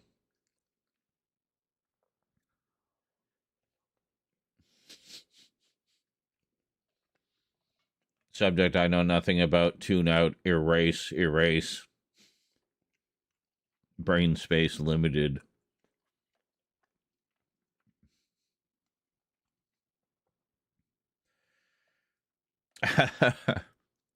Yes, it was definitely well loved.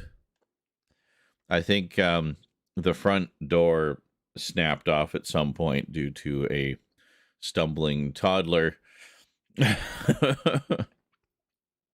Or possibly drunken me, I don't remember. But otherwise, yeah, it stayed in top operational shape for a very long time. As I say, especially once I put that graphics card in, then it was like a whole new lease on life, you know.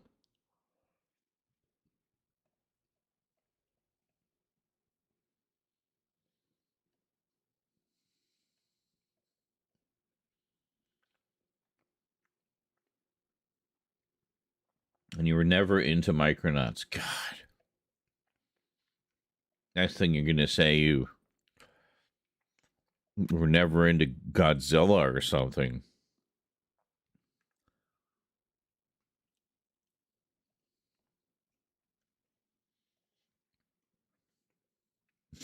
Who's that?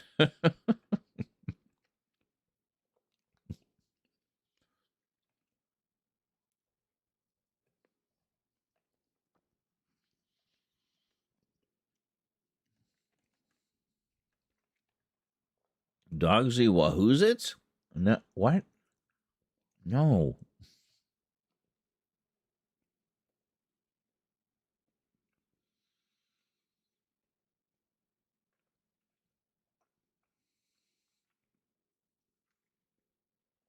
If I was to get parts, or would I get them locally? Amazon? Probably, yeah, most things I just order through Amazon. I do order some things through Newegg once in a while, but usually just Amazon. It keeps it simple. They bring it right to my door.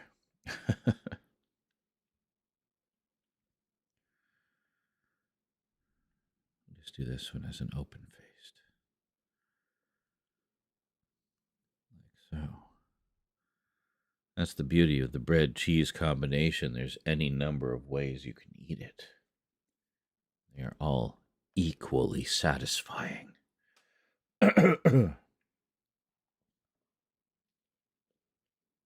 Mm.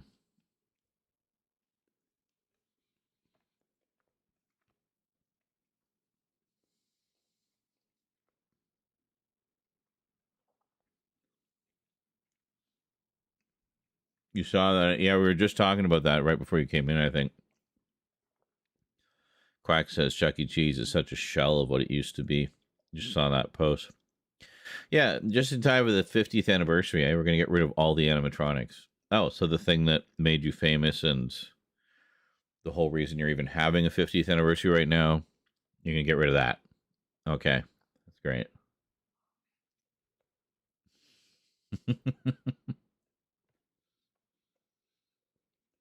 Purelator, yeah. The problem with Purelator is if I miss the delivery or anything or don't hear it, I gotta go all the way out to the depot.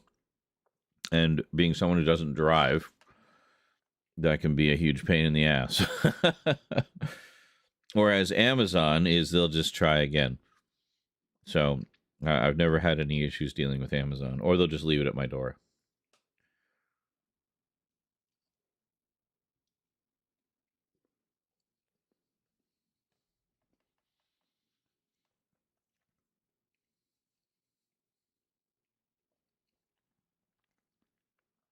So I usually say just go with like, regular post with a tracking number and insurance or something for similar security as a courier would give you, but also just way easier to deal with.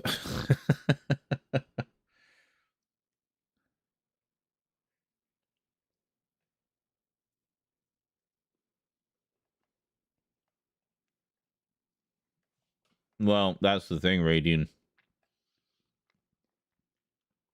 Radiant says, strange considering Five Nights at Freddy's seems so popular. Yes, that's how the tabloids are trying to spin it, actually. To blame it on Five Nights at Freddy's. They're getting rid of their animatronics because of Five Nights at Freddy's. And it's like, they didn't say that anywhere in the press release. Where are you getting that from? Exactly. Oh, right. Your imagination.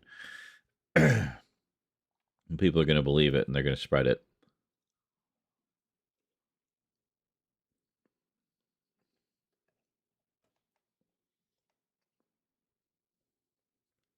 So I'm telling you right now, as someone who actually read the actual press release, it's linked on my Discord.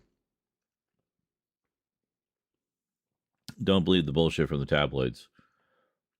Someone else mentioned earlier that that was part of the plan long before Five Nights at Freddy's came out anyway.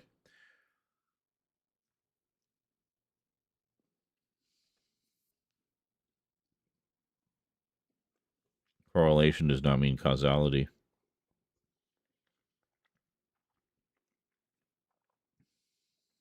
Just a coincidence of timing.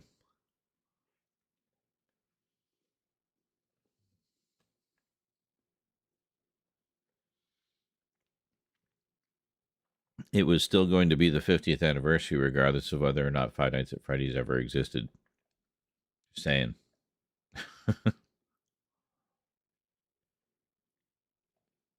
But yeah, it does seem odd. As I say, especially given that the animatronics are one of the things it's most known for. It's like synonymous.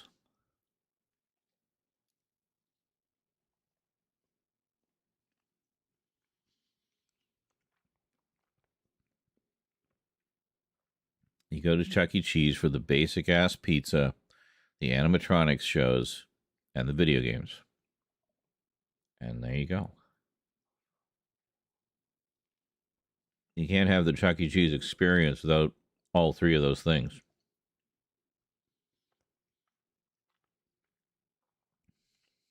Well, and a lot of people like the games where you can like win tickets and get prizes and stuff too. So, that. So 4 things. I was just talking to somebody about that on Twitter earlier. He says you should do a viewing party of the rocket fire explosion. It's just a matter of finding high quality videos of them. Oh, I know what you're talking about, the documentary about them. Yeah. I remember watching that. And the guy who created them, like his YouTube has tons of videos as well. Like he still rents them out and whatnot. He still does shows with them sometimes.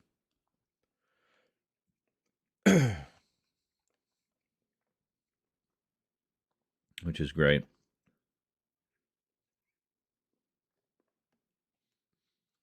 I always felt like the rocket fire explosion just had way more personality than the Chuck E. Cheese characters. They were just a lot more believable as characters. And I loved like the banter and sort of trash talking back and forth between them and stuff. It was always a lot of fun.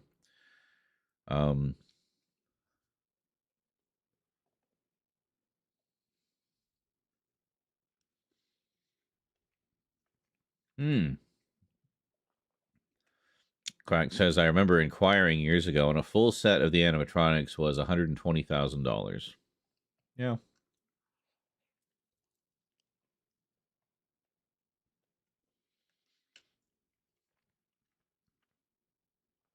It's actually not too bad considering how many characters there are. Like, there's a lot of characters. It's like, what, about 6 different characters up there? Plus a lot of the smaller characters.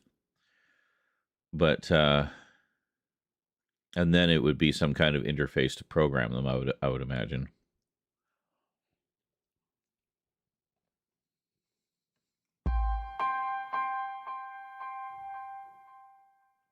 Hey, thanks for the follow, TJ71381.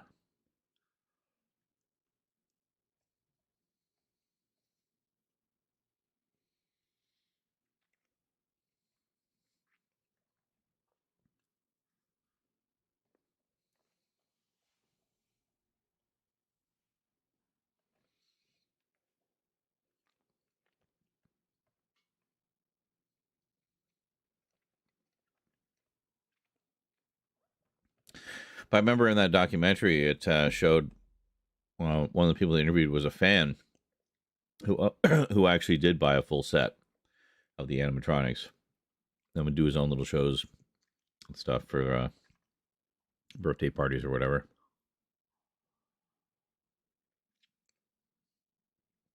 Was that it? Yeah. That's pretty cool.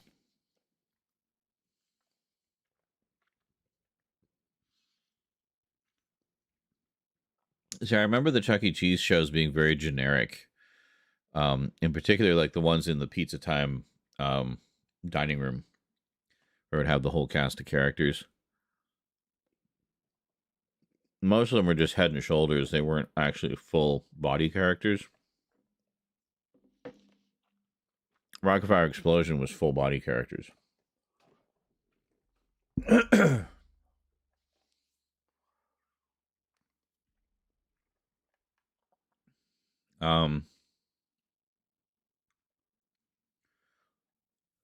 However, I remember Chuck E. Cheese had these side rooms you could go into. There was 2 of them that I know of for sure. One of them featured this sort of lounge singer character, this sultry, sexy dame, excuse me, type of character. And she was a hippopotamus. With just ginormous cleavage. So anyway, so she would do kind of sultry lounge singer type songs. And then one of the other rooms, this one I remember quite vividly because we would go there more than the main dining room, actually, because my dad liked it too. The other one was the King. And the King was a lion who was an Elvis impersonator and would do all Elvis songs. Riddled with animal puns because he was a lion. And that to me was the best show in Chuck E. Cheese. The King. And someone purchased The King a little while ago and actually did full YouTube videos of like all the sets, like all the music sets that he did with all the banter and everything. So, pretty cool. That'd be a fun one actually to watch. Maybe in between, we could just have a night of classic animatronics shows. I'll just scour YouTube for everything I can find, and we'll just watch a bunch of them with that documentary in the middle, of course. But yeah, I love that stuff. Love it. The one I saw the most was Chuck E. Cheese because we didn't actually have a Showbiz pizza place in my area. We had to go down to the States to get to one. But there was only one time that we ever managed to pass by a Showbiz pizza place. And my dad wanted to go get steak. He was in the mood for a steak.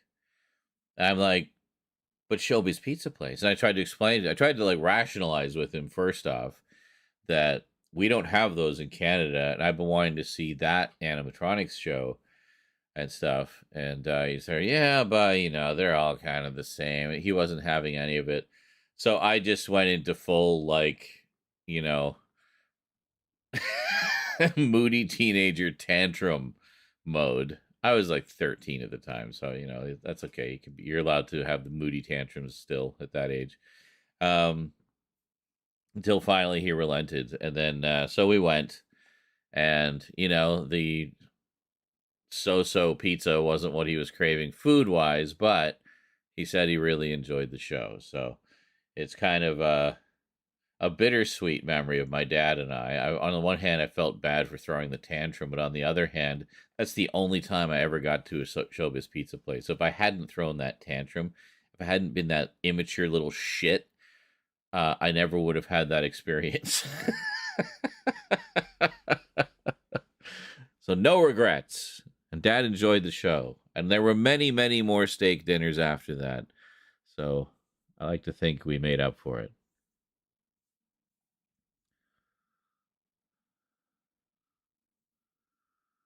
What is this? Apparently he is at fault for Michael Jackson buying the rights to all Beatles songs. Who, Elvis? I'm confused. I don't know what you mean. What are you talking about?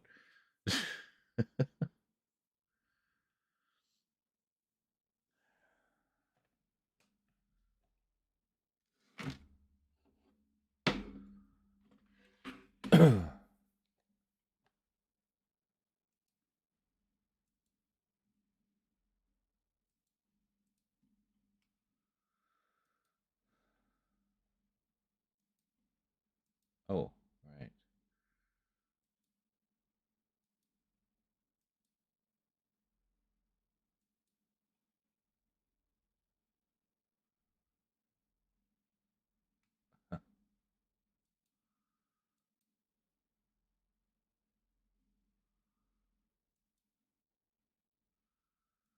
Some people just so rude. Why? To what end? Why be rude? Just be nice. What did I come on here for? I forgot what I was doing. Took me so long to get to the page. Okay, there it is.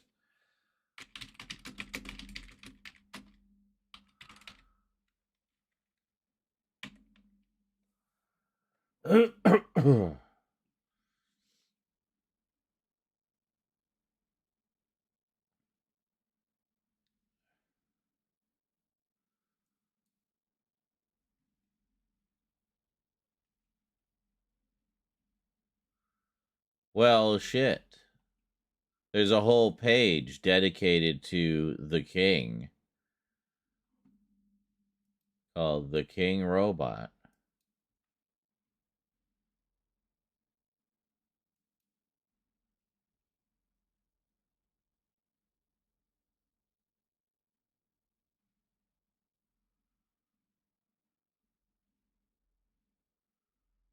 Oh, interesting. The King Robot, and where they took an old Chuck E. Cheese, The King Robot, and do like new shows with it. Interesting.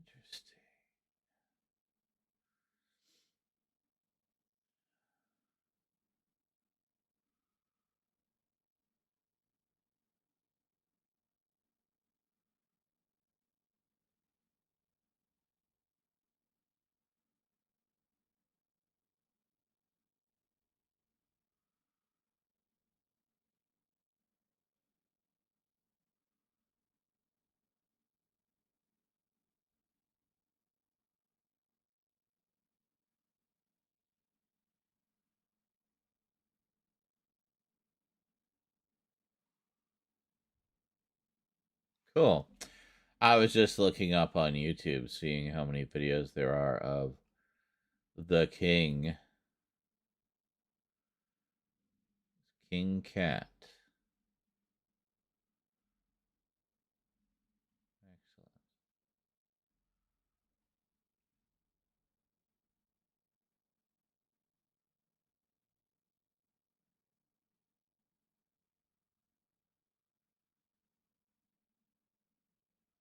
Very cool. Anyway, there's a bunch.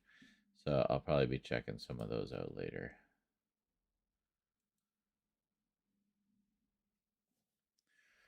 Good old Chuck E. Cheese. That's where I first played Dragon's Lair. Yeah.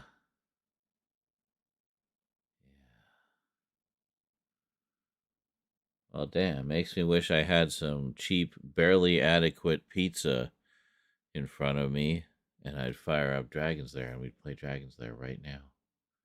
But I can't do it without pizza. I need pizza.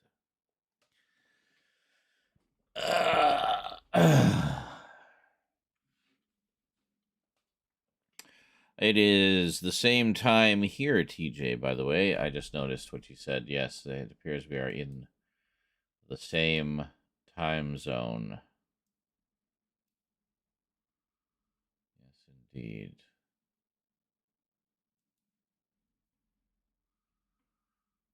The same time zone.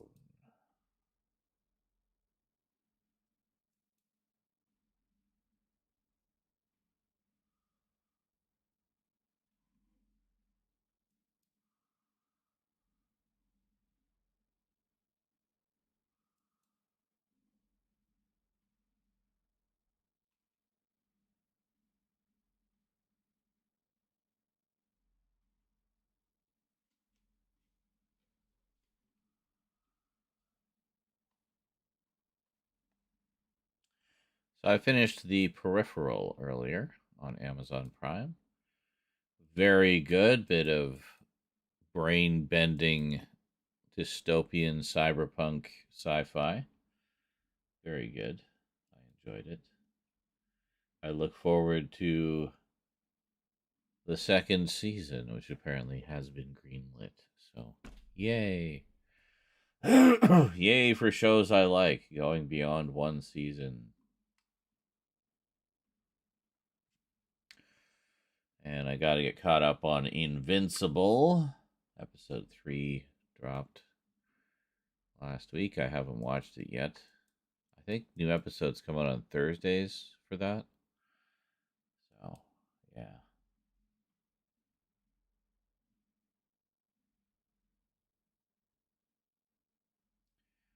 Will anyone ever dethrone Shamboo Bois as stream boss?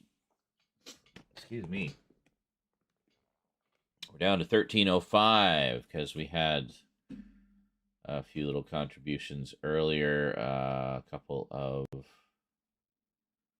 what was it? Was it the follow? Maybe it was the follow. And a resub from Croatin. That was yesterday, though. I don't know. Anyway, it's down to 1305. The stream boss thing there. So whoever dethrones Shamboobois will become the new stream boss until they get dethroned. So you dethrone a stream boss by throwing money into the jar, essentially. Either bits or subscriptions or direct donations. I'm pretty sure all of that counts. The only thing that I don't think counts is the soundboard. Soundboard sends bits my way, but it doesn't do anything for the stream boss total. I guess because it's through a third-party thing, and this is through Twitch. So... Although I guess technically the donation thing is third-party as well, so... But through Streamlabs, and this is a Streamlabs thing, so that links up to Twitch. All right, that's probably why. Anyway, yeah. So then it would be you, whoever you are, as the new stream boss. Your name in lights. And, well, as you can see, sometimes your name could be in lights for a while. When was that? That was our marathon, wasn't it? It was not... Yeah, it wasn't last week. That's been since the 10th. Shamboobois has been stream boss since the 10th. That's 10 days. That's an unprecedented reign. We need to be released from the iron fist of Shamboobois. That sounds like an MCU bomb. The iron fist of Shamboobois. Yes. How much would do that? 1305, I think. Let me double check. Yes, 1305. I think. Let me just double check again. Hold on. I'm looking.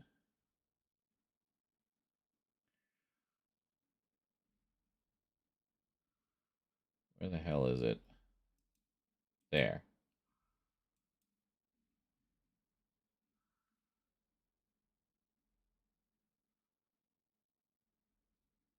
Well, that's not... What? Oh, 9? What?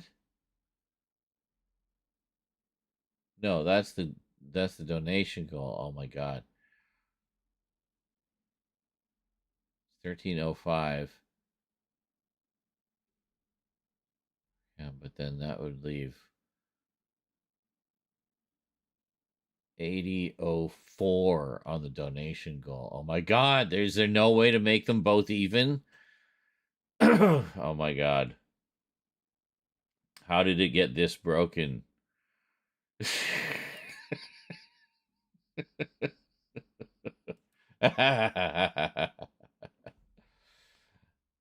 So yes, 1305 to dethrone Shamboobois.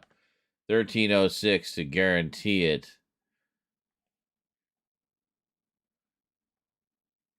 Because I don't know if it will just put it to 0 or if you would take over at 1305. I don't know. I'm saying you should donate 1306.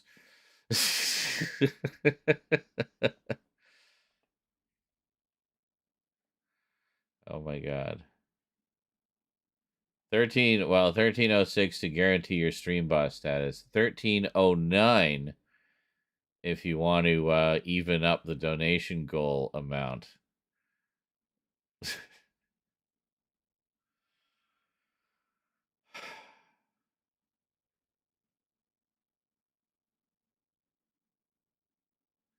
Or 1304 if you want to accomplish absolutely nothing. to succeed at none of those tasks. That's me, he says. Very nice.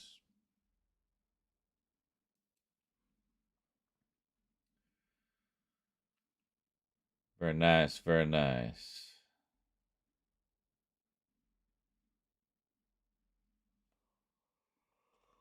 Oh, mercy.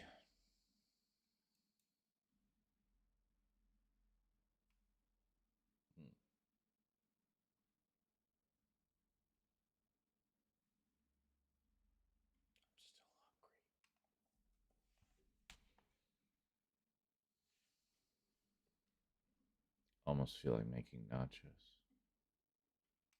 It's 2 in the morning, though. Yeah, my sleep schedule is kind of messed up again. Woke up today at like 7 p.m., ready to start my day. So very much on the vampire schedule right now.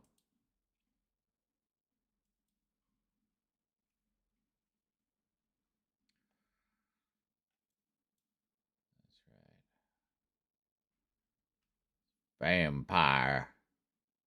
Vampire.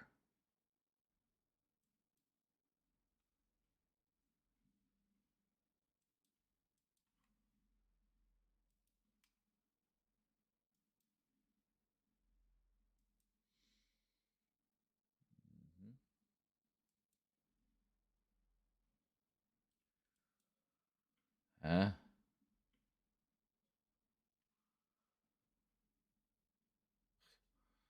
Okay. Friday night gaming party time. Let's see where the night takes us. Is deemed unsuitable for all advertisers. Fine. Fuck you. Oh, he said fuck. It's no longer suitable for all advertisers. Look. We're over 2 hours in. Fuck off. Fuck off! Yeah.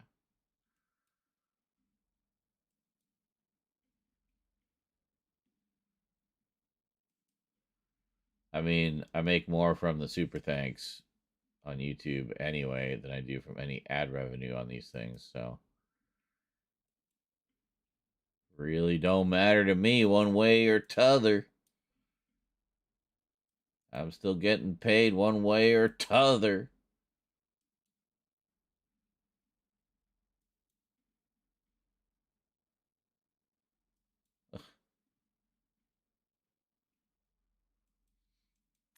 No, Jesus. And I sort of knew that was coming, too. Andrian Chataway donated $13.10. And Rian Chataway. Good old Rian. 1310. So effectively accomplishing everything and creating a whole new problem in one fell swoop. Thank you. Thank you very much. Thank you. That's great. Yeah, says cents and pennies now. Have a Billy Cousins X. Uh-huh. Sorry, I can't do 18 mulches, unlike some. Hey, to be fair, it was only a very plausibly attainable 7 in one day, in the span of about 3 hours.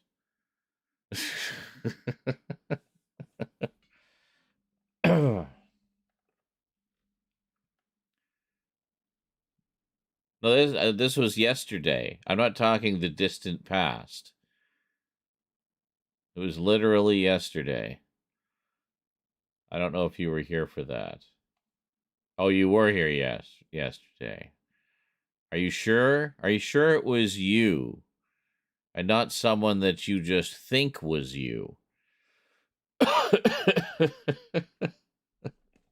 I I make that mistake all the time. Oh yeah, I was there. Oh wait, no, that was that guy who wasn't me.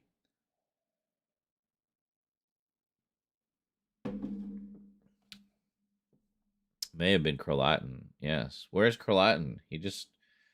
It's okay, Kralatin. The donation happened. You can appear now. You've successfully missed another donation.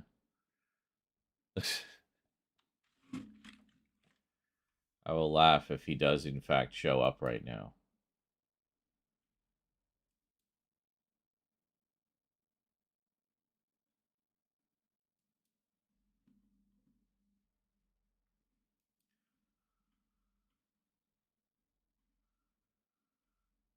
Hey, greetings, Alex Ashbourne. Excuse me. How's it going? Just stating that he is present. Here. I didn't know I was taking roll call, but thank you for announcing your presence.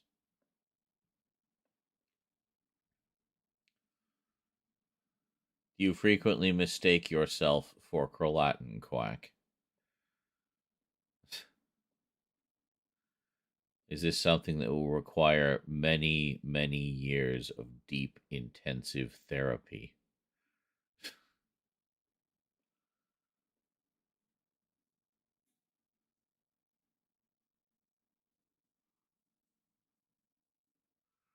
Or massages with happy endings?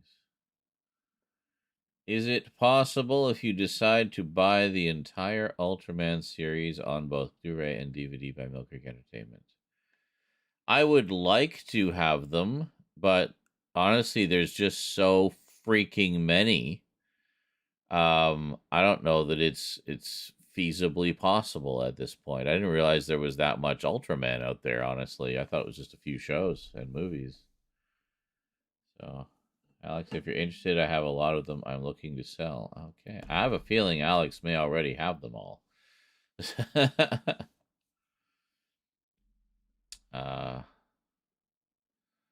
Massages with happy endings or a return of some SNI type form show. I see.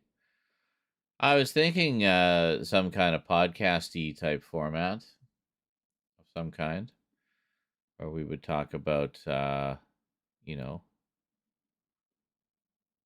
specific topics. So you do have them all at this point, yes. I had originally intended to get them when they first started putting them out, but they started putting them out so quickly that I very quickly found myself overwhelmed. So I just don't have any of them.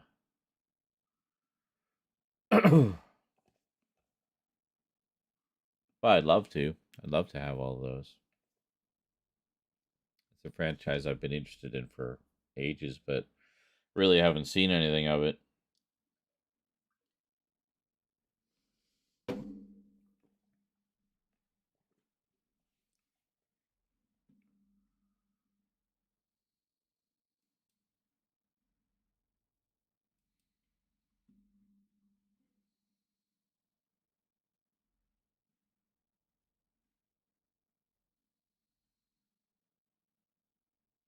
And good morning, Funk.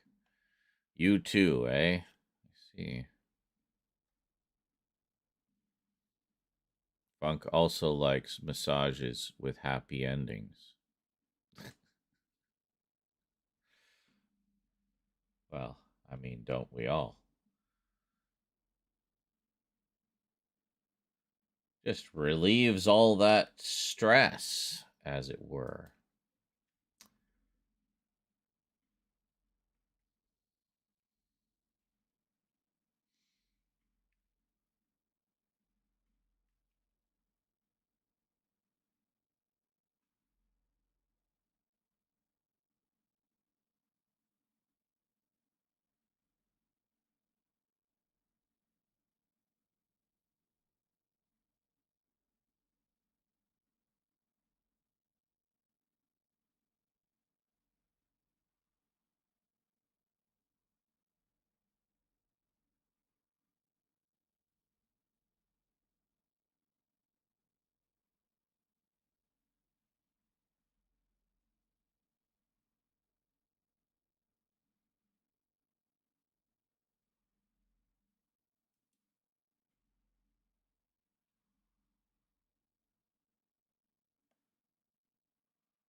All right.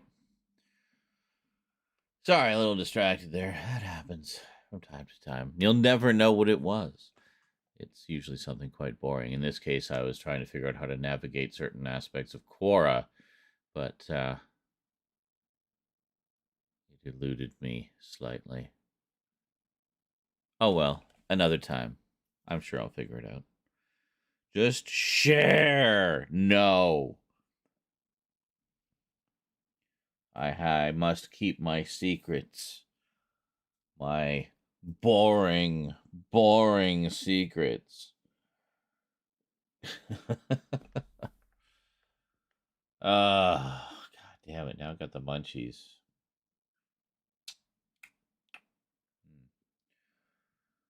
I got multiple different region releases for any movies or TV shows that I owned.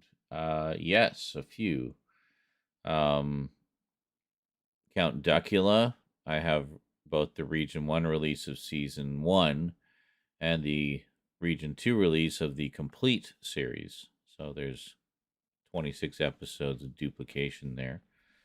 And Transformers, I have several Region 2 releases.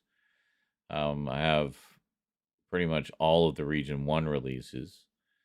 But I have some Region 2 ones as well, mainly because they have different extras or interesting packaging or what have you. Those are probably the two biggest ones that I have multiple releases of. There's a handful of movies as well, some of which I might have had like an old Arrow video release or something that was technically Region 2 or Region B, but were actually region free. So I was able to watch them here. But, and some of those movies I've since got, Region A Blu-rays of or whatever. But yeah, there's a few that I have a bit of both. Sometimes not for any particular reason. In the case of Transformers, it was because, as I say, different extras and different packaging, things like that were just of interest to me. In other cases, sometimes it's a matter of at the time there was no other way to get that show other than to import it or movie or whatever. So I might end up with a Region B version for that reason and then later get the local release. But yeah, but Count Duckula and Transformers are probably the two biggest ones I can think of. What was it? Yeah, Quack says, hence why I still have my Rhino Transformers. I've always loved that packaging, even if the DVDs were shit. Yes. They did very nice packaging, that nice silver, like fold-out digipack packaging. And it came with like a reproduction animation cell, and yeah, it was very nice. I've actually considered getting them just for that reason alone, just because they'd be really nice display pieces. But and I guess just to have that notorious version of the show as well. But yeah, I wouldn't mind getting their gem set, because the gem set apparently uses different prints than what the Shout Factory set used. So, and some of them, in the case of the pilot, they actually use completely different cuts. They use the Super Sunday cuts of several parts of the original miniseries, whereas the Shout Factory set uses mostly the later recut 5-part version that was made a part of the regular series. And it fixed some animation errors and stuff like that. But there's like one part of that where it's actually the Super Sunday version. And so it's really inconsistent. And you'll notice slight differences in the picture quality and the color and stuff like that. But so I'd love to have the definitive versions of both versions of that. The original Super Sunday version, which was 15 segments, and then have the recut 5-episode version. So it's not like a huge difference. I mean, it's still basically the same story and same running time, but they did make some changes for the final version. And yes, I do have Doug Tanyan as well, along with what was it, The Adventures of Willie Fogg, and what was the other one? Oh, Sherlock Hound. Discotech recently put that out, but I have an earlier Region 2 release. And what else? Some other ones. Trapdoor is another one. I got the complete series of Trapdoor. Yeah, assuming you're talking about like British sort of specific shows, I have a few. I don't have a ton, but I have a few. I still have to sit down and watch them. Actually, I still haven't watched them. I mean, that's I can say the same about so much of my collection. It's ridiculous. The problem is you collect so many things, and there's literally just not enough hours in the day to watch everything. And then on top of that, watching everything I'm watching on streaming, am I ever going to get back to the things on my shelf? I don't know.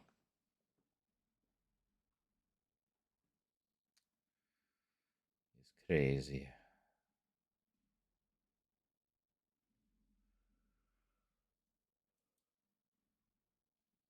You still see the Rhino versions of Transformers floating around out there sometimes. I'll see it in like a YouTube clip or something. You can just immediately tell from the sound mix. But I'm pretty sure the ones that are on Hasbro's official YouTube page are the Shout Factory ones now, not the Rhino ones. So the Shout Factory ones didn't add any sound effects. They just applied a subtle sort of faux stereo effect. It just gives it a bit of a nice ambience over the straight up mono. Gives the audio a little more presence, I guess. So that's fine. I don't really have a problem with that. I mean, it would have been nice to have just a straight up mono option as well, because the original show was just mono, but that's fine. Whatever. It sounds fine.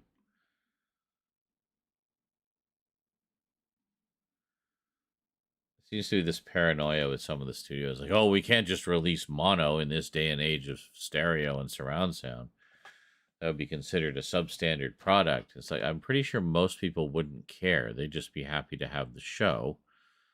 They're not going to be paying rapt attention to the audio mix. They're going to be, can you hear what they're saying? Can you hear the music and sound effects? Okay, good. Then that's all that matters. The ones I hate are when it's like a stereo show that's down mixed into mono. I discovered this only recently, but that's kind of an issue with the DVD release of Wing Commander Academy. That's a stereo show. It's meant to be heard in stereo. And I was trying to figure out why in certain episodes the voices seemed to be slightly drowned out by the music and sound effects. It was hard to hear them. And then I heard an episode that had the original stereo mix, and everything was clear as a bell in stereo. And then it suddenly dawned on me. I'm like, that's why. It's because they've taken a stereo mix, down mixed it to mono, and lost a lot of the range as a result. It wasn't down mixed properly, I guess. But and somehow this weird sort of like, I don't know, toilet bowl effect to the audio, and it's like, what is going on? So I've seen this with a few shows from like the 80s and 90s where for whatever reason the stereo masters just don't exist anymore, or they disappeared, or they were stored separately and lost, or what have you. Like Max Headroom, for example, which has a pretty robust, aggressive stereo mix. I've searched everywhere, and this includes with the one and only official DVD release. I've also looked at like high def TV rips and fan recordings and everything. And of the 14 original episodes, I've only been able to find, I think, 4 with their original stereo audio. All the rest are mono. I'm like, well, shit. So it seems the same thing happened with Wing Commander Academy. Only a handful of the episodes still retain their original stereo audio mix. The rest are all mono. So I can only assume that the elements have been lost, which is unfortunate. Because when it sounds good, it sounds really good.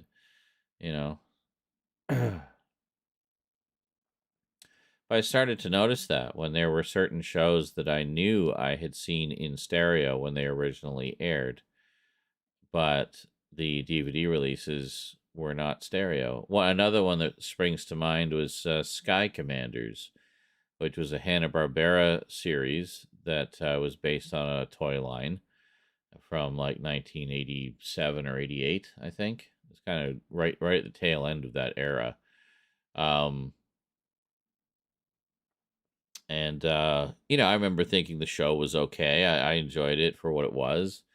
I was pretty forgiving of shows based on toys because I knew that they had certain limitations by whatever the toy was. So they had to kind of work around that. And I thought Sky Commanders did an okay job of that. It was fun. Good old adventure between cliff faces, I guess. Anyway, but the thing I most remembered about it was that it had very obvious stereo sound. Like there was a lot of very clear panning of sounds and stuff, characters moving across the screen and things like that. So it was very clearly stereo. Again, a very aggressive stereo mix, which was kind of, everybody was doing aggressive stereo mixes back then because stereo was the big new hotness, right? Everybody wanted to take full advantage of it. So, they put Sky Commanders out on DVD recently, and I don't have the DVD, but I did see some clips on their official YouTube page, the Hanna-Barbera Warner Archive page, and it was pretty obvious that the sound was not stereo. So I don't know what's up with that. So that's annoying when they just seem to lose the audio. Like you'd think it would all be together, but no, apparently not. So I don't know what are up with that. But I remember that was a big deal when Discotech did their set of Adventures of Sonic the Hedgehog. Was the previous DVD release apparently had the sound all mono, but it's a stereo show that was done. It was all mixed in stereo, and so they managed to relocate the original stereo tracks for all the episodes and restored those for all 65 episodes.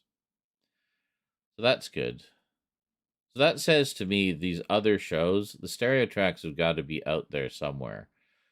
It's just nobody thought to look for them, I guess, It's like, well, we're not giving the full experience of the show, You're only giving you're giving the visual experience, but you're not giving the full auditory experience. I mean, the two are supposed to work together for a complete experience, right? So it's weird to me when that happens.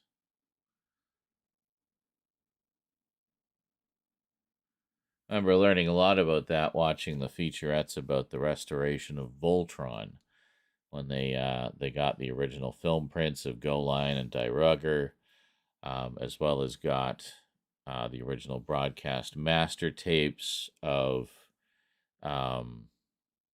Voltron, and then also had all the multi-track audio tapes, like reel-to-reel tapes from all the episodes of Voltron as well. So they had just a ridiculous amount of material to work with. So they were actually able to, get whole new scans of the original film elements from Go Line and Die Rugger, then using the broadcast masters as a guide, reassemble all of the episodes using this higher quality footage. So basically remastering them shot by shot. And then the audio, the audio tapes had slightly kind of stuck together. So they had to do this, what they call kind of like a baking process, to just loosen it enough that the tape wouldn't be stuck together enough anymore, and then run that through very carefully and digitize the whole works. But the cool thing about it was the way they recorded it back then was the same way they would record an album. So everything was done on multi-track audio tape, which meant all of the elements had their own discrete tracks. So they were not only able to restore and present the original stereo mix, but they were also able to create a very robust 5.1 surround sound mix using nothing but the original sound elements, because they had access to each discrete element, voices, music, elements within the music, sound effects, everything, all on this multi-track audio. It was just all right there. So pretty cool. So anyway, I learned a lot about that stuff just watching those featurettes. It was very informative, very interesting. Very nice, very nice.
All right. What was that? Did I hear something? I must be imagining things. Wake up, says Quack. I was awake. I was puzzling over Quora again.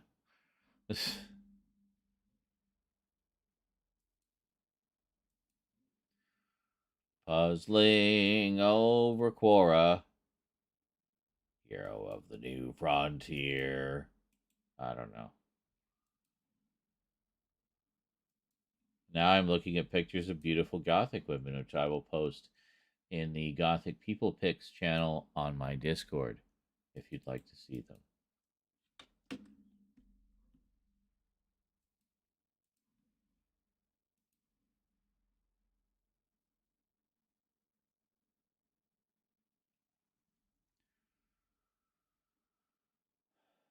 William Russell, who played Ian Chesterton on the first couple seasons of Doctor Who, one of the very first members of the TARDIS crew, turned 99 yesterday.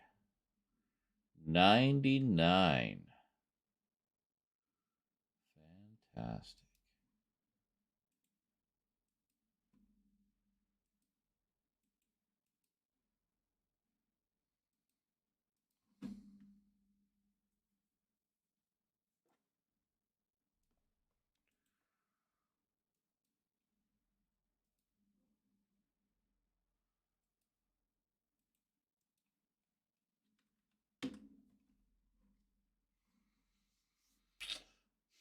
You have the munchies, but nothing to munch. Ooh, I do have chocolates. I have some chocolate poops. I will have some chocolate poops.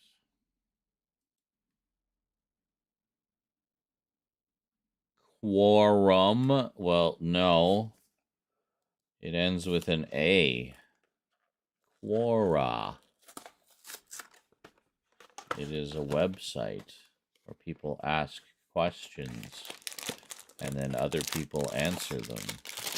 Yes.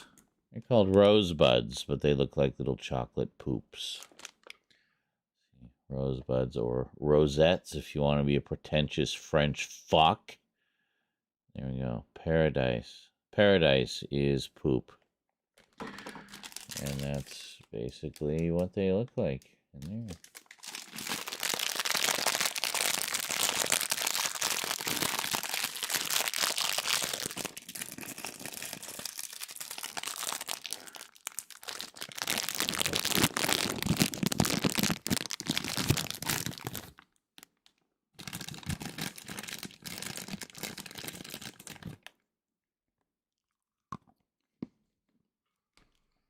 Mmm.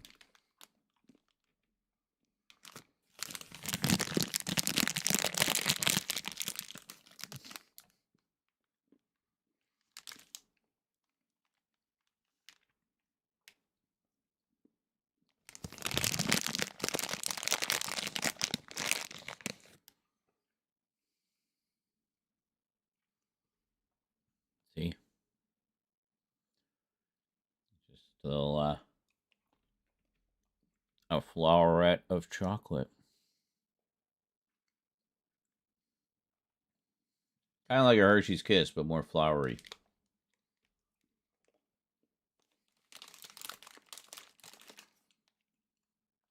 And they're called rosebuds.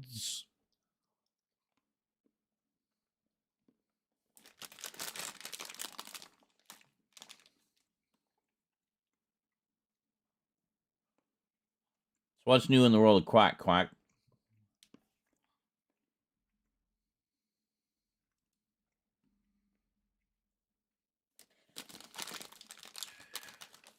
Via which? Living life. Very good. What did you think about the announcement of most of the classic episodes of Doctor Who via Tubi? Well, cool for those who have no other means of watching them. I mean, I can watch every single episode of the classic series anytime I want, so it's no real biggie to me. But for those who can't, that's awesome. I'm glad that we finally have an option. Huh. Galactic Federation Ambassador Catherine Sabers says, I'm hungry now. Me too. Let's go eat. Get some Little Caesars. Nom nom.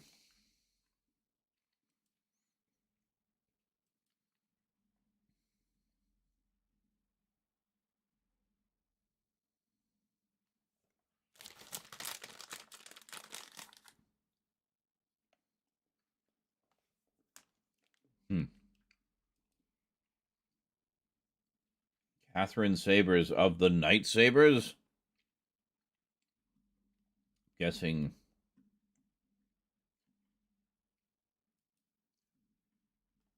anime and Star Trek. Excellent.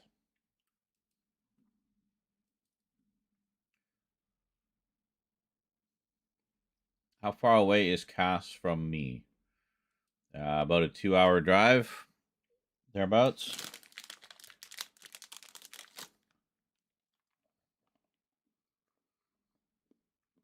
Coming down off that high of meeting Kelsey Grammer. Yes.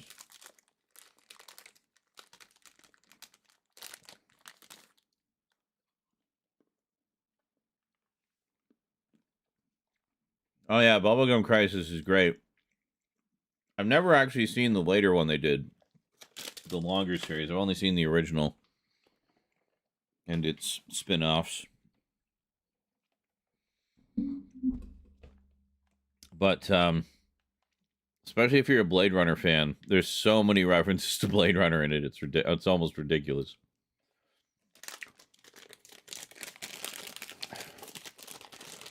All right. Well, I hope I answered all of your questions satisfactorily, and the resultant item on the news will be flattering for me.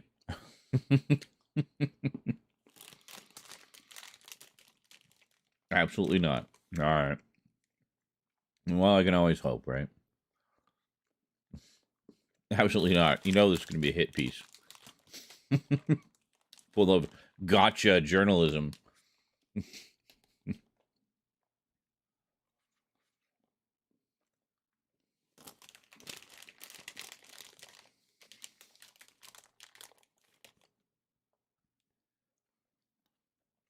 Yeah, sadly, I did not get the ridiculously massive and over the top and therefore kind of expensive collector's edition they put out of that on Blu-ray. I did get the later, mere mortal single disc edition for peons.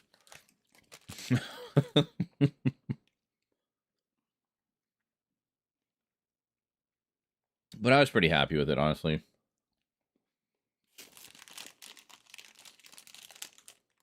Just great to have it in high def. A lot of detail in that old hand-drawn animation.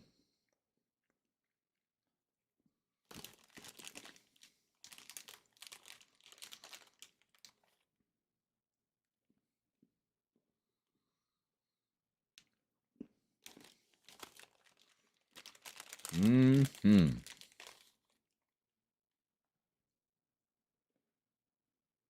The problem with these, are so small, you just eat them like popcorn. Which I tend to do. It's probably why it's good there's not too many in these.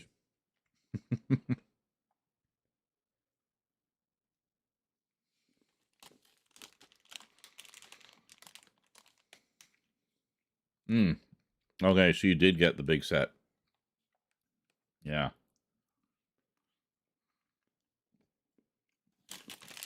Yeah, I think it was just too far out of my budget at the time. So I just got the regular release that came out later, which was very affordable.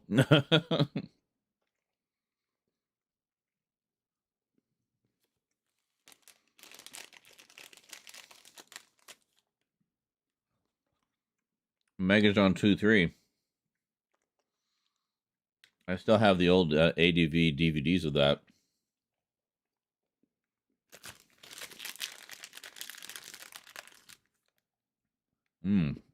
That'd be cool.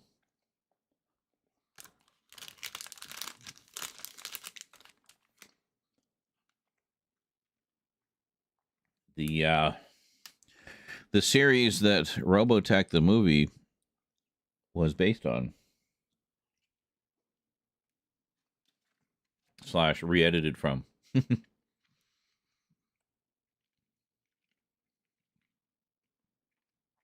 Debating on Maddox 01.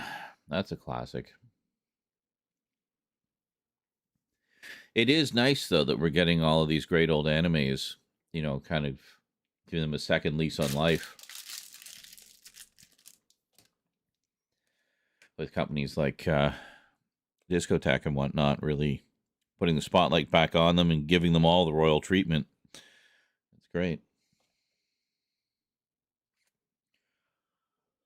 Dubbed Dirty Pair. Yeah.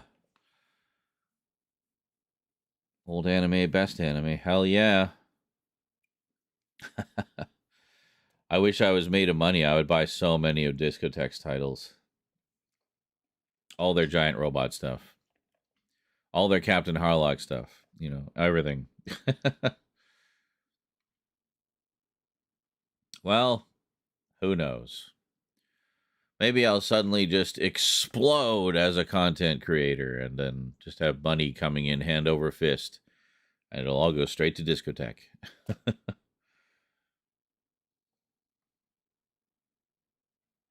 Just pay me in Discotech store credit.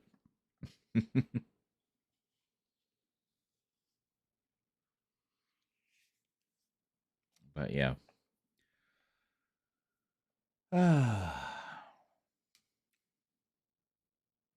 It's nice. It looks like we're finally going to be getting some of the other Macross shows over here.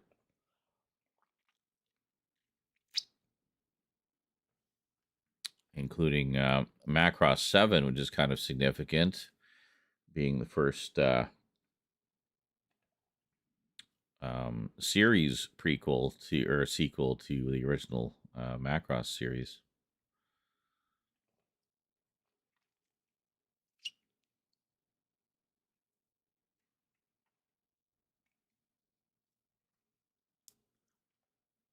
What's funny about Macross 7 is it actually acknowledges the movie Do You Remember Love? So in the Macross 7 universe, Do You Remember Love is a movie that happened in their universe that was a sort of recounting of events of the first war. So for them, it was like a historical dramatization film. For us, it was a summary of the other show. So, Macross, Do You Remember Love? Yeah, I basically just have a rip of it for now because I have no idea what's going on with that. Yeah, so the only option right now is fan subs. I do have one of the old VHS releases that we got over here, of just the English dub, but yeah, it's great. So I mean, I guess ideally you'd want to watch the original Macross series, then watch Macross Do You Remember Love, then watch Macross 7, and then I guess watch Macross 2 Lovers Again, because that's actually a sequel to the movie and not the show. Yeah. I don't think Macross 2 ever got acknowledged in other Macross properties, but Macross 7 was kind of unique in that respect. But I liked that. Macross, Do You Remember Love? It's a beautiful looking film, and it's nice to see some of those familiar moments brought to life with the more detailed, higher quality theatrical animation. But it definitely does feel like an oversimplification of the story. Macross 2 had great thighs.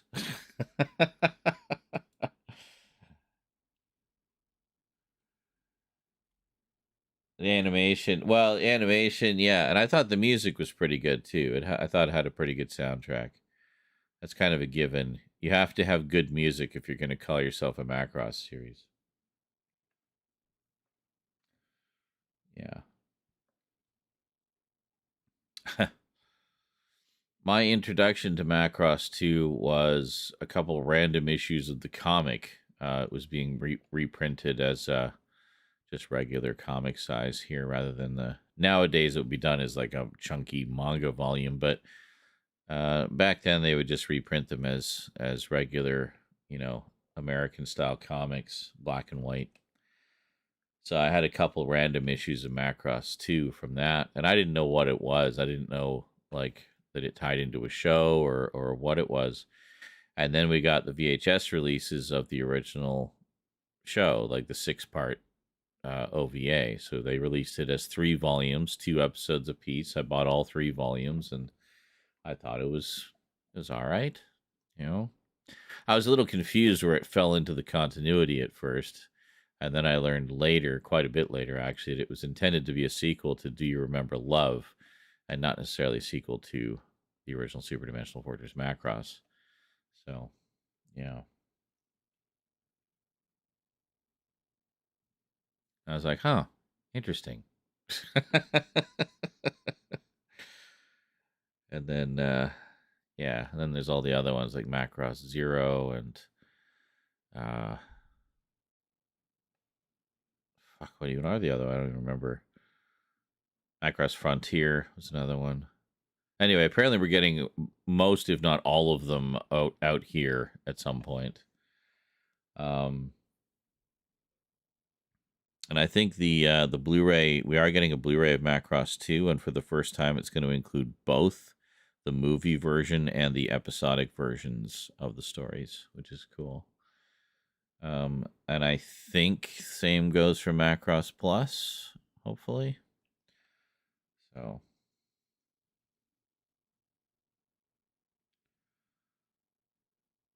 Yeah, Macross Plus I collected as it was released on Laserdisc. Yeah, really enjoyed that one. That was something because it was like months between episodes when they were originally releasing those. So it took what felt like forever to get through that story. But I've never actually seen the movie version either. Just because I always really liked the structure of the episodic version and like where the cliffhangers were and stuff. I thought they're really effective. I love good cliffhangers. But yeah.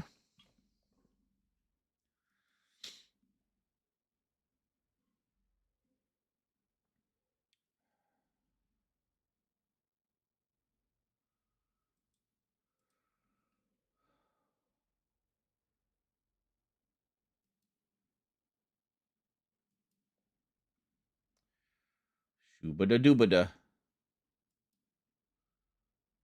I understand, like you're saying limited ads, and I haven't. We're still streaming. It hasn't finished yet. Why are you limiting them already? So annoying.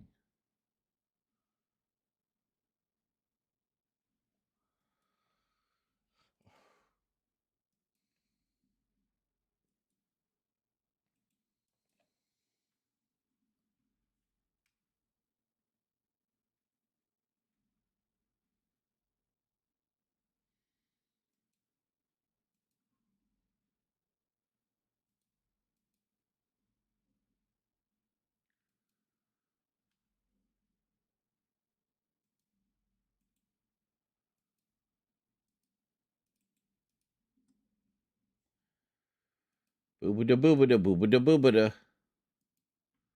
Boobada boobada boobada boo. Boobada boobada boobada boo.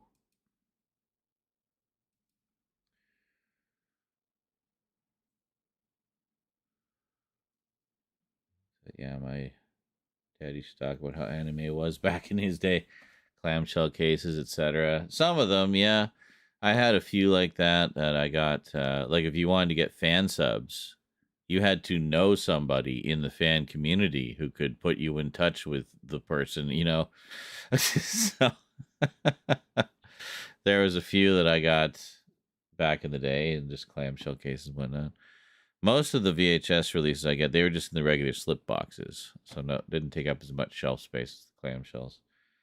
But yeah. Waiting for the original Japanese version of Macross. Well, that's been released here a couple of times. Was it Animego? Yeah, Animego put it out as a 9-disc set, subtitled. And then ADV put it out as well as, I believe, a 6-disc set with both subtitles and a new English dub. So, featuring the original actress who played Minmay in the original Japanese version as Minmay in the English version, which is pretty cool. So that's the 2 releases we've had so far. We have not had any kind of Blu-ray release, though. But, yeah, I don't know what the status is on that. It seems like and around the same time, we had releases of Southern Cross and Mospita as well. So all 3 of the shows that Robotech was based on, or adapted from, edited from, whatever. But there hasn't been anything since. And that was like literally 20 years ago, early 2000s. What else? Also, the original broadcast versions of Robotech we haven't had available for quite some time, since about the same amount of time.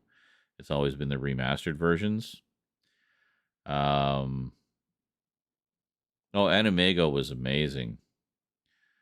Yeah, I still have some of their laser discs actually in my collection. But yeah, they were considered like the criterion of anime. Essentially, you always knew you were getting a quality product with them. They took a lot of care. They would have, even though laser discs, they would have the inner sleeve would be just full of liner notes and all kinds of behind the scenes info about the show and stuff. Like, it was just great. Yeah. Yeah, they were really good. They were definitely, if you were around during the dark times, as you call it, they were definitely a label that you would be eagerly following. But so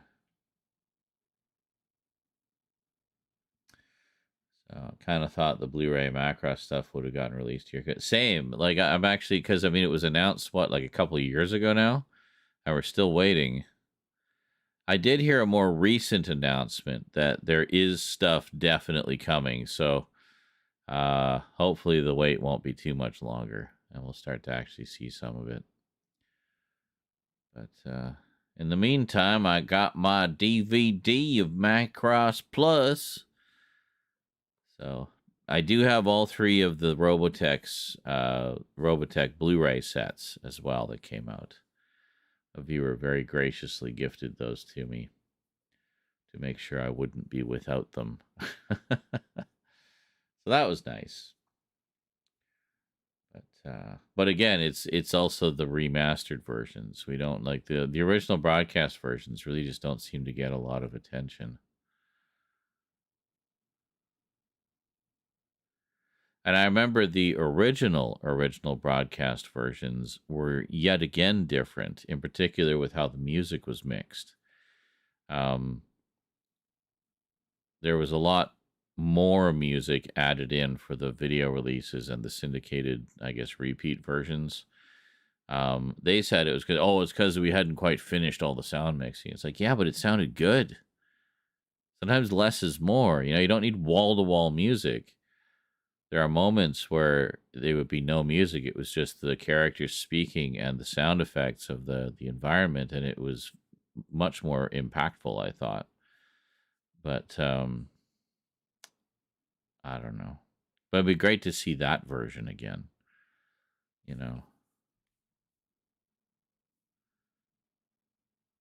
But I don't know. Good luck finding that now, because it's pretty much been erased from history. Unless people happen to record it back then. I think I do have a few episodes recorded from back then. Not very many, but a few. I'd be curious to watch one and then watch the... Well, I guess I can't really watch the DVD version because I don't have it. I have the remastered version on DVD. Oh, well. Anyway. What can you do, huh? I feel like we're not going to get a lot of work done again today. And I'm okay with that.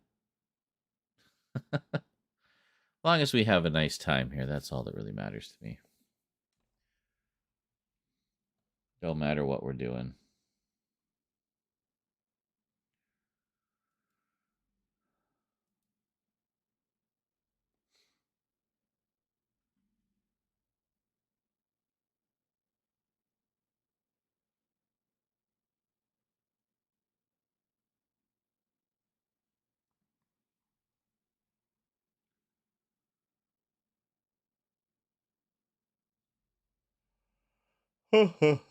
Oh, mercy. Can't be sleepy already.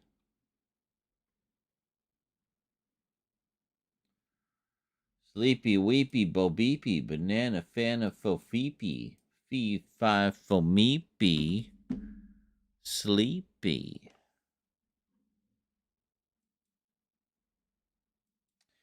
Mind you, of course, the sleep schedule's been kind of all out of whack for the past little while.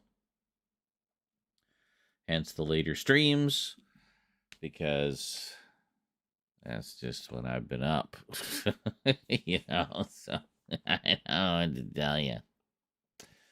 But,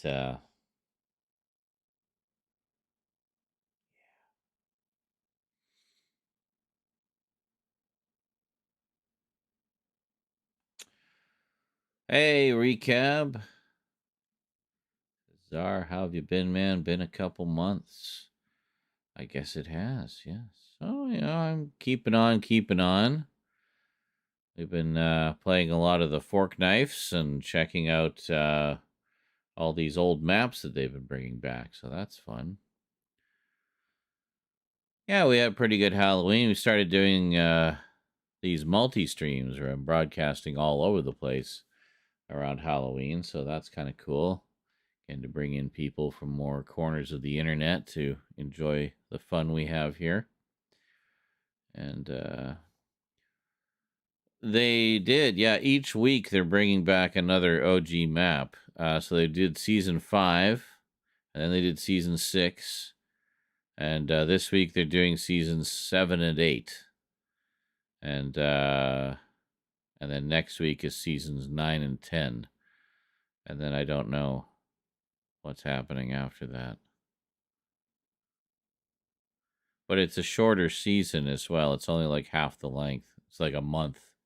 It's just going for this month. And then I'm guessing we get chapter 5 after or something. So yeah, so I guess coming up with the Christmas thing.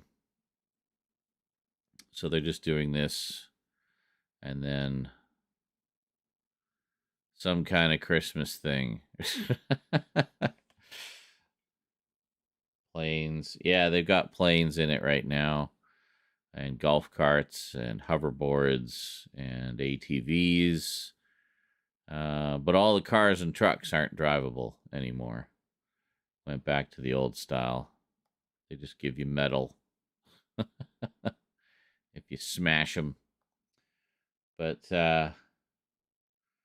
yeah, it's interesting. It's interesting for me because I never played any of the chapter 1 maps, but I know a lot of people who did, and they're just like losing their minds with the nostalgia and everything. So yeah, that's pretty interesting.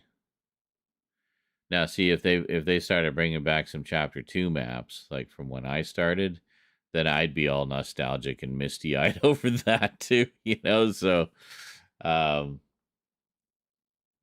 yeah. So I don't know. I mean, maybe they're testing the waters, maybe because I know there's been some fan projects of bringing back old maps. So maybe they were just kind of seeing, well, let's try it officially. We'll see what kind of response we get. And it's been pretty positive. Like, I've been getting a lot of people playing. So I don't know.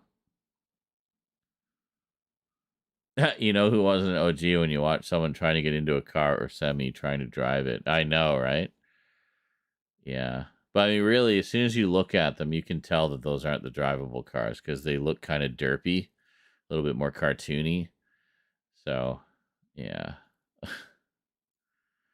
How's the old lady?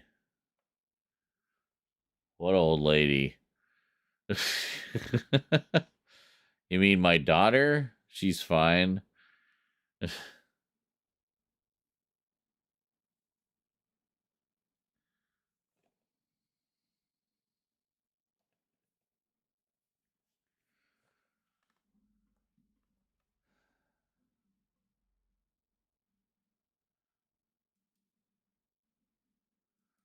Thought I had oh God. Yeah, like almost 3 years ago.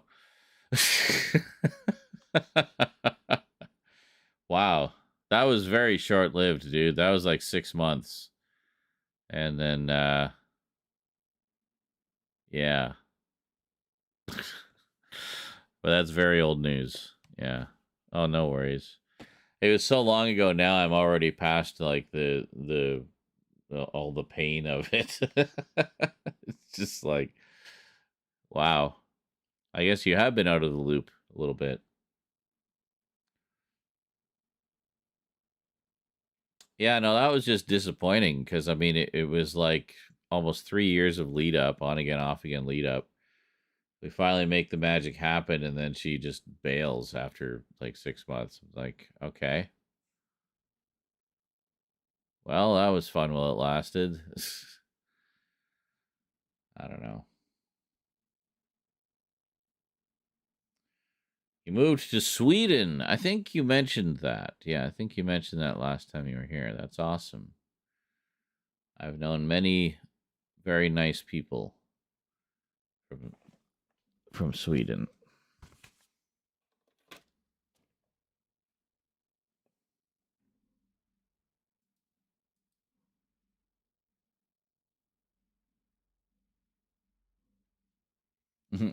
Hello, Funk, in the YouTube chat now. Lol. Lol, indeed. Lolly, lolly, lolly, lolly, lolly, lolly, lolly. There we go. So, and Ryan Chataway took over as stream boss. Well, we would give candy out if anybody came to our door, but they don't really do that in my building, unfortunately. I think a few years they had a thing where they had like a communal thing at the front entrance, where kids could come up to the front entrance, but that was it. They don't really go door to door with you in the apartment buildings like these.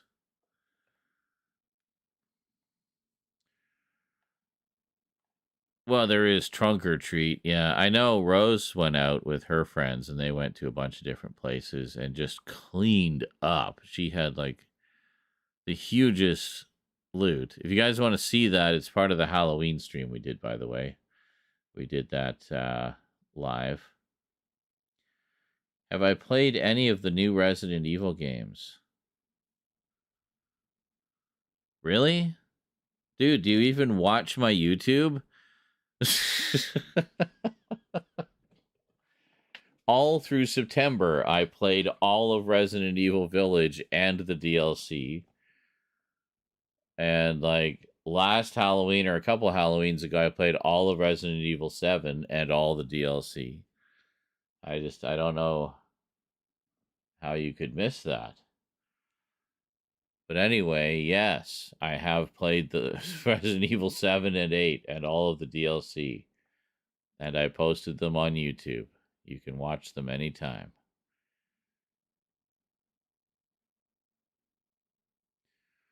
I haven't played any of the others. Well, I mean, I've played a bunch of the others in the past, but I haven't played any of the other remakes recently or at all. I have the remakes for 2 and 3 several times over. I have not played them.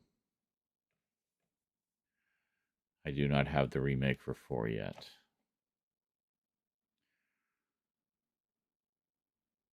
I'm not a massive fan of the old Resident Evil games, so I'm not like in a huge rush to play them.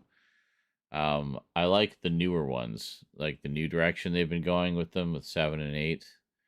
Really enjoyed those a lot. But they feel like very different games than the sort of traditional Resident Evil.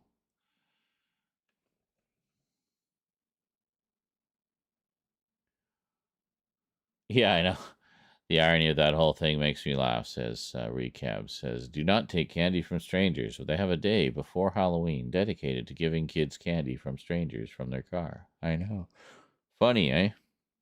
Do not take candy from strangers, except on Halloween. Yeah.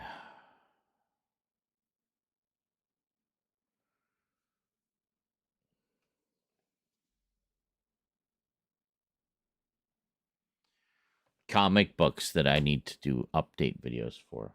Not all of these, but you've seen the Sonic one, but these ones you haven't seen. How did I like the Blumhouse Halloween series? Oh my god. Isn't that a little too much to go into? I'm trying to leave. I liked them just fine. They were nice. I didn't have like major issues with them like so many people seem to have. I don't know. I'm just a little less uptight, I guess, about such things. I thought it was all right. I like that it didn't necessarily do what you were expecting, but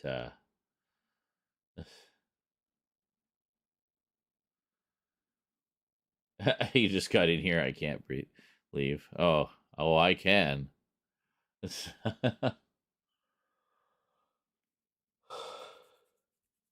Ugh. It's a pretty quiet night for donos and stuff too. So I don't know.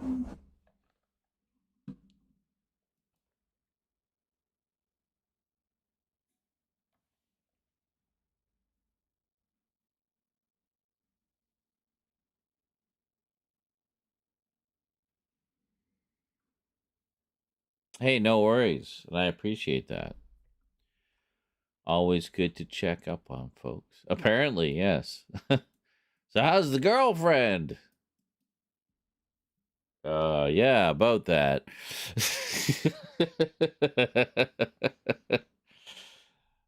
Oh, yeah, right.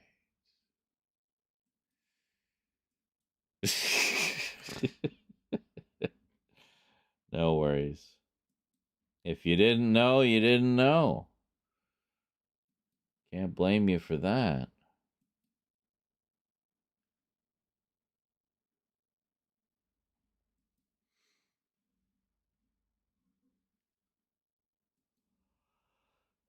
Ugh, excuse me. My goodness. Yeah, I should probably just chillax for the rest of the night. I'm really out of it. So out of it tonight.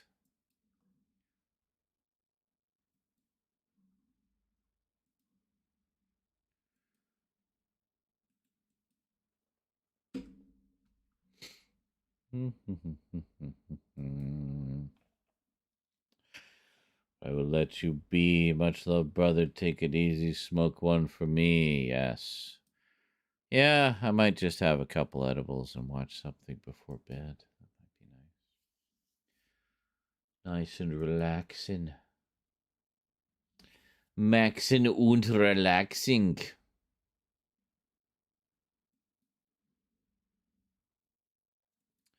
Almost up to date on all my shows. So, whatever shall I do with my time? Well, I guess maybe watch some of the things that are on my shelf. What a concept.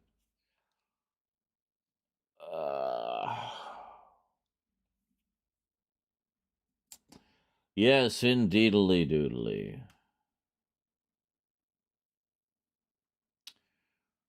You have been collecting the Spider-Man Epic collections. They are not in chronological order. They have a tendency to focus on a time period. Well, yes, I know. I have been collecting the Incredible Hulk Epic collections. I am well aware that they don't put them out in chronological order. They do, well, they do and they don't. It's like, for example, with Hulk, they'll put out one of the old volumes, and then they'll put out one of the later volumes. And then they'll go back and they'll put out the next older volume. And then they'll go back and put out the next later volume. So they'll kind of alternate back and forth a little bit. Then occasionally they'll jump ahead or back and do like one in the middle somewhere. But then they'll kind of get back to doing them more or less in like alternating order. So, yeah. Anyway, there's a few that I've been collecting. I'm collecting Incredible Hulk. I'm also collecting Moon Knight. I just picked up one volume of The Punisher. I'd like to get more of them, but again, committing to another big long series, I don't know yet. But I at least got the one volume I was most interested in, which is all the oldest Punisher comics. And then, yeah, and I was collecting Tomb of Dracula, but they seem to have stopped doing those. Which is quite annoying, because there was still some more stuff left to be reprinted. I was hoping they'd finish that up. Although a lot of the material that was going to be in that volume was in the essential Tomb of Dracula black and white volumes from a few years back. So, worst comes to worst, I might just pick those up. But Yeah, there's a few. I like the Epic collections. But I mean, them being I'm also collecting the She-Hulk ones. But them being kind of on the pricey side, I've had to be selective about which ones to get. I do have a few others. I have one or two volumes of X-Men. I have the first volume of Amazing Spider-Man, the first volume of Fantastic Four. And yeah, and a few other random ones. But for the most part, Incredible Hulk, Moon Knight, She-Hulk, those have been the ones I've been most focused on.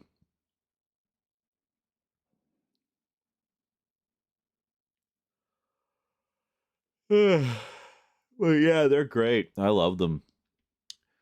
Because, I mean, you get basically like about 2 years worth of comics in every issue. You get 20-something issues in every volume, rather. And they're good value, And it's a good way to get caught up on, the history of a classic character without having to necessarily break the bank, you know. But, yeah, this was the latest Hulk one I got. The Curing of Dr. Banner, which is volume 8. And they actually just announced volume 9 is coming out sometime in the summer.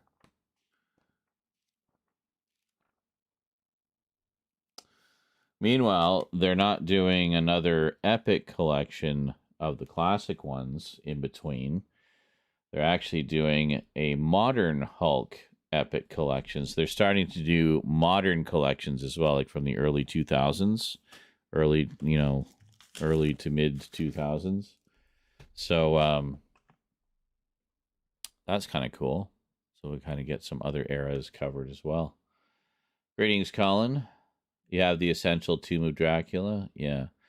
See, I was enjoying the Tomb of Dracula Complete collection that they were putting out. They got as far as 5 volumes, covered all of the monthly series and some of the additional material, most of the stories from Dracula Lives, everything in chronological order. Beautiful collection.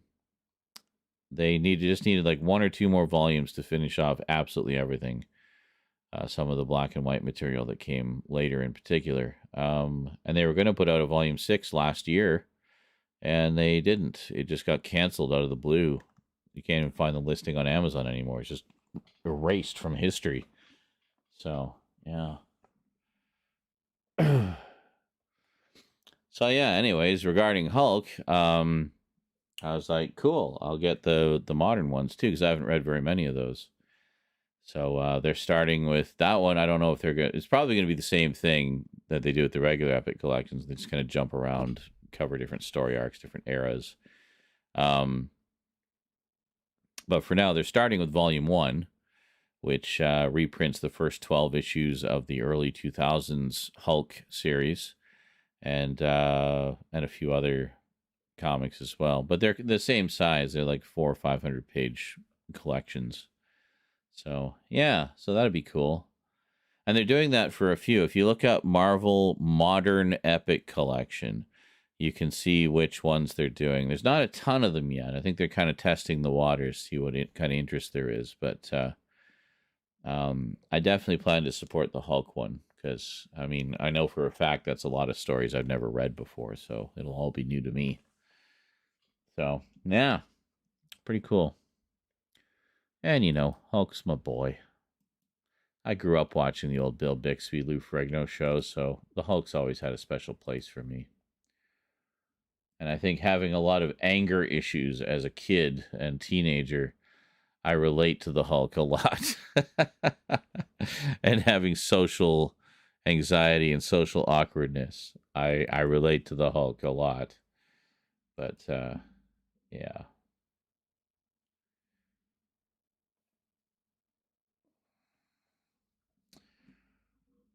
Alrighty. Well, I know we're only 3.5 hours in, but I'm tired. It's been, I don't know, just a tiring couple of days. I don't know why. Just is sometimes. You know how it goes. Anyway. I will likely be on sometime later today. And being Monday, maybe we'll be productive in some way. I don't know. We'll find out. We'll see. Tune in and find out. Maybe we'll just play Fortnite all day to annoy the people that don't like Fortnite. Because, quite frankly, it's starting to be fun to annoy them. Simply by playing a game that I enjoy. And they get so angry and leave passive-aggressive comments on my videos. And, like, I don't bother talking to these people. There's no point. They are beyond reason or rationality. They are lost causes as far as I'm concerned. So, anyway. Whatever. You do you, as the saying goes. As for all of you, thanks for joining me. Hope you had a nice time. I know I did. And we will see you next time. Until then, thanks for watching. And thanks to everybody who contributed, obviously. And sayonara. See you next time.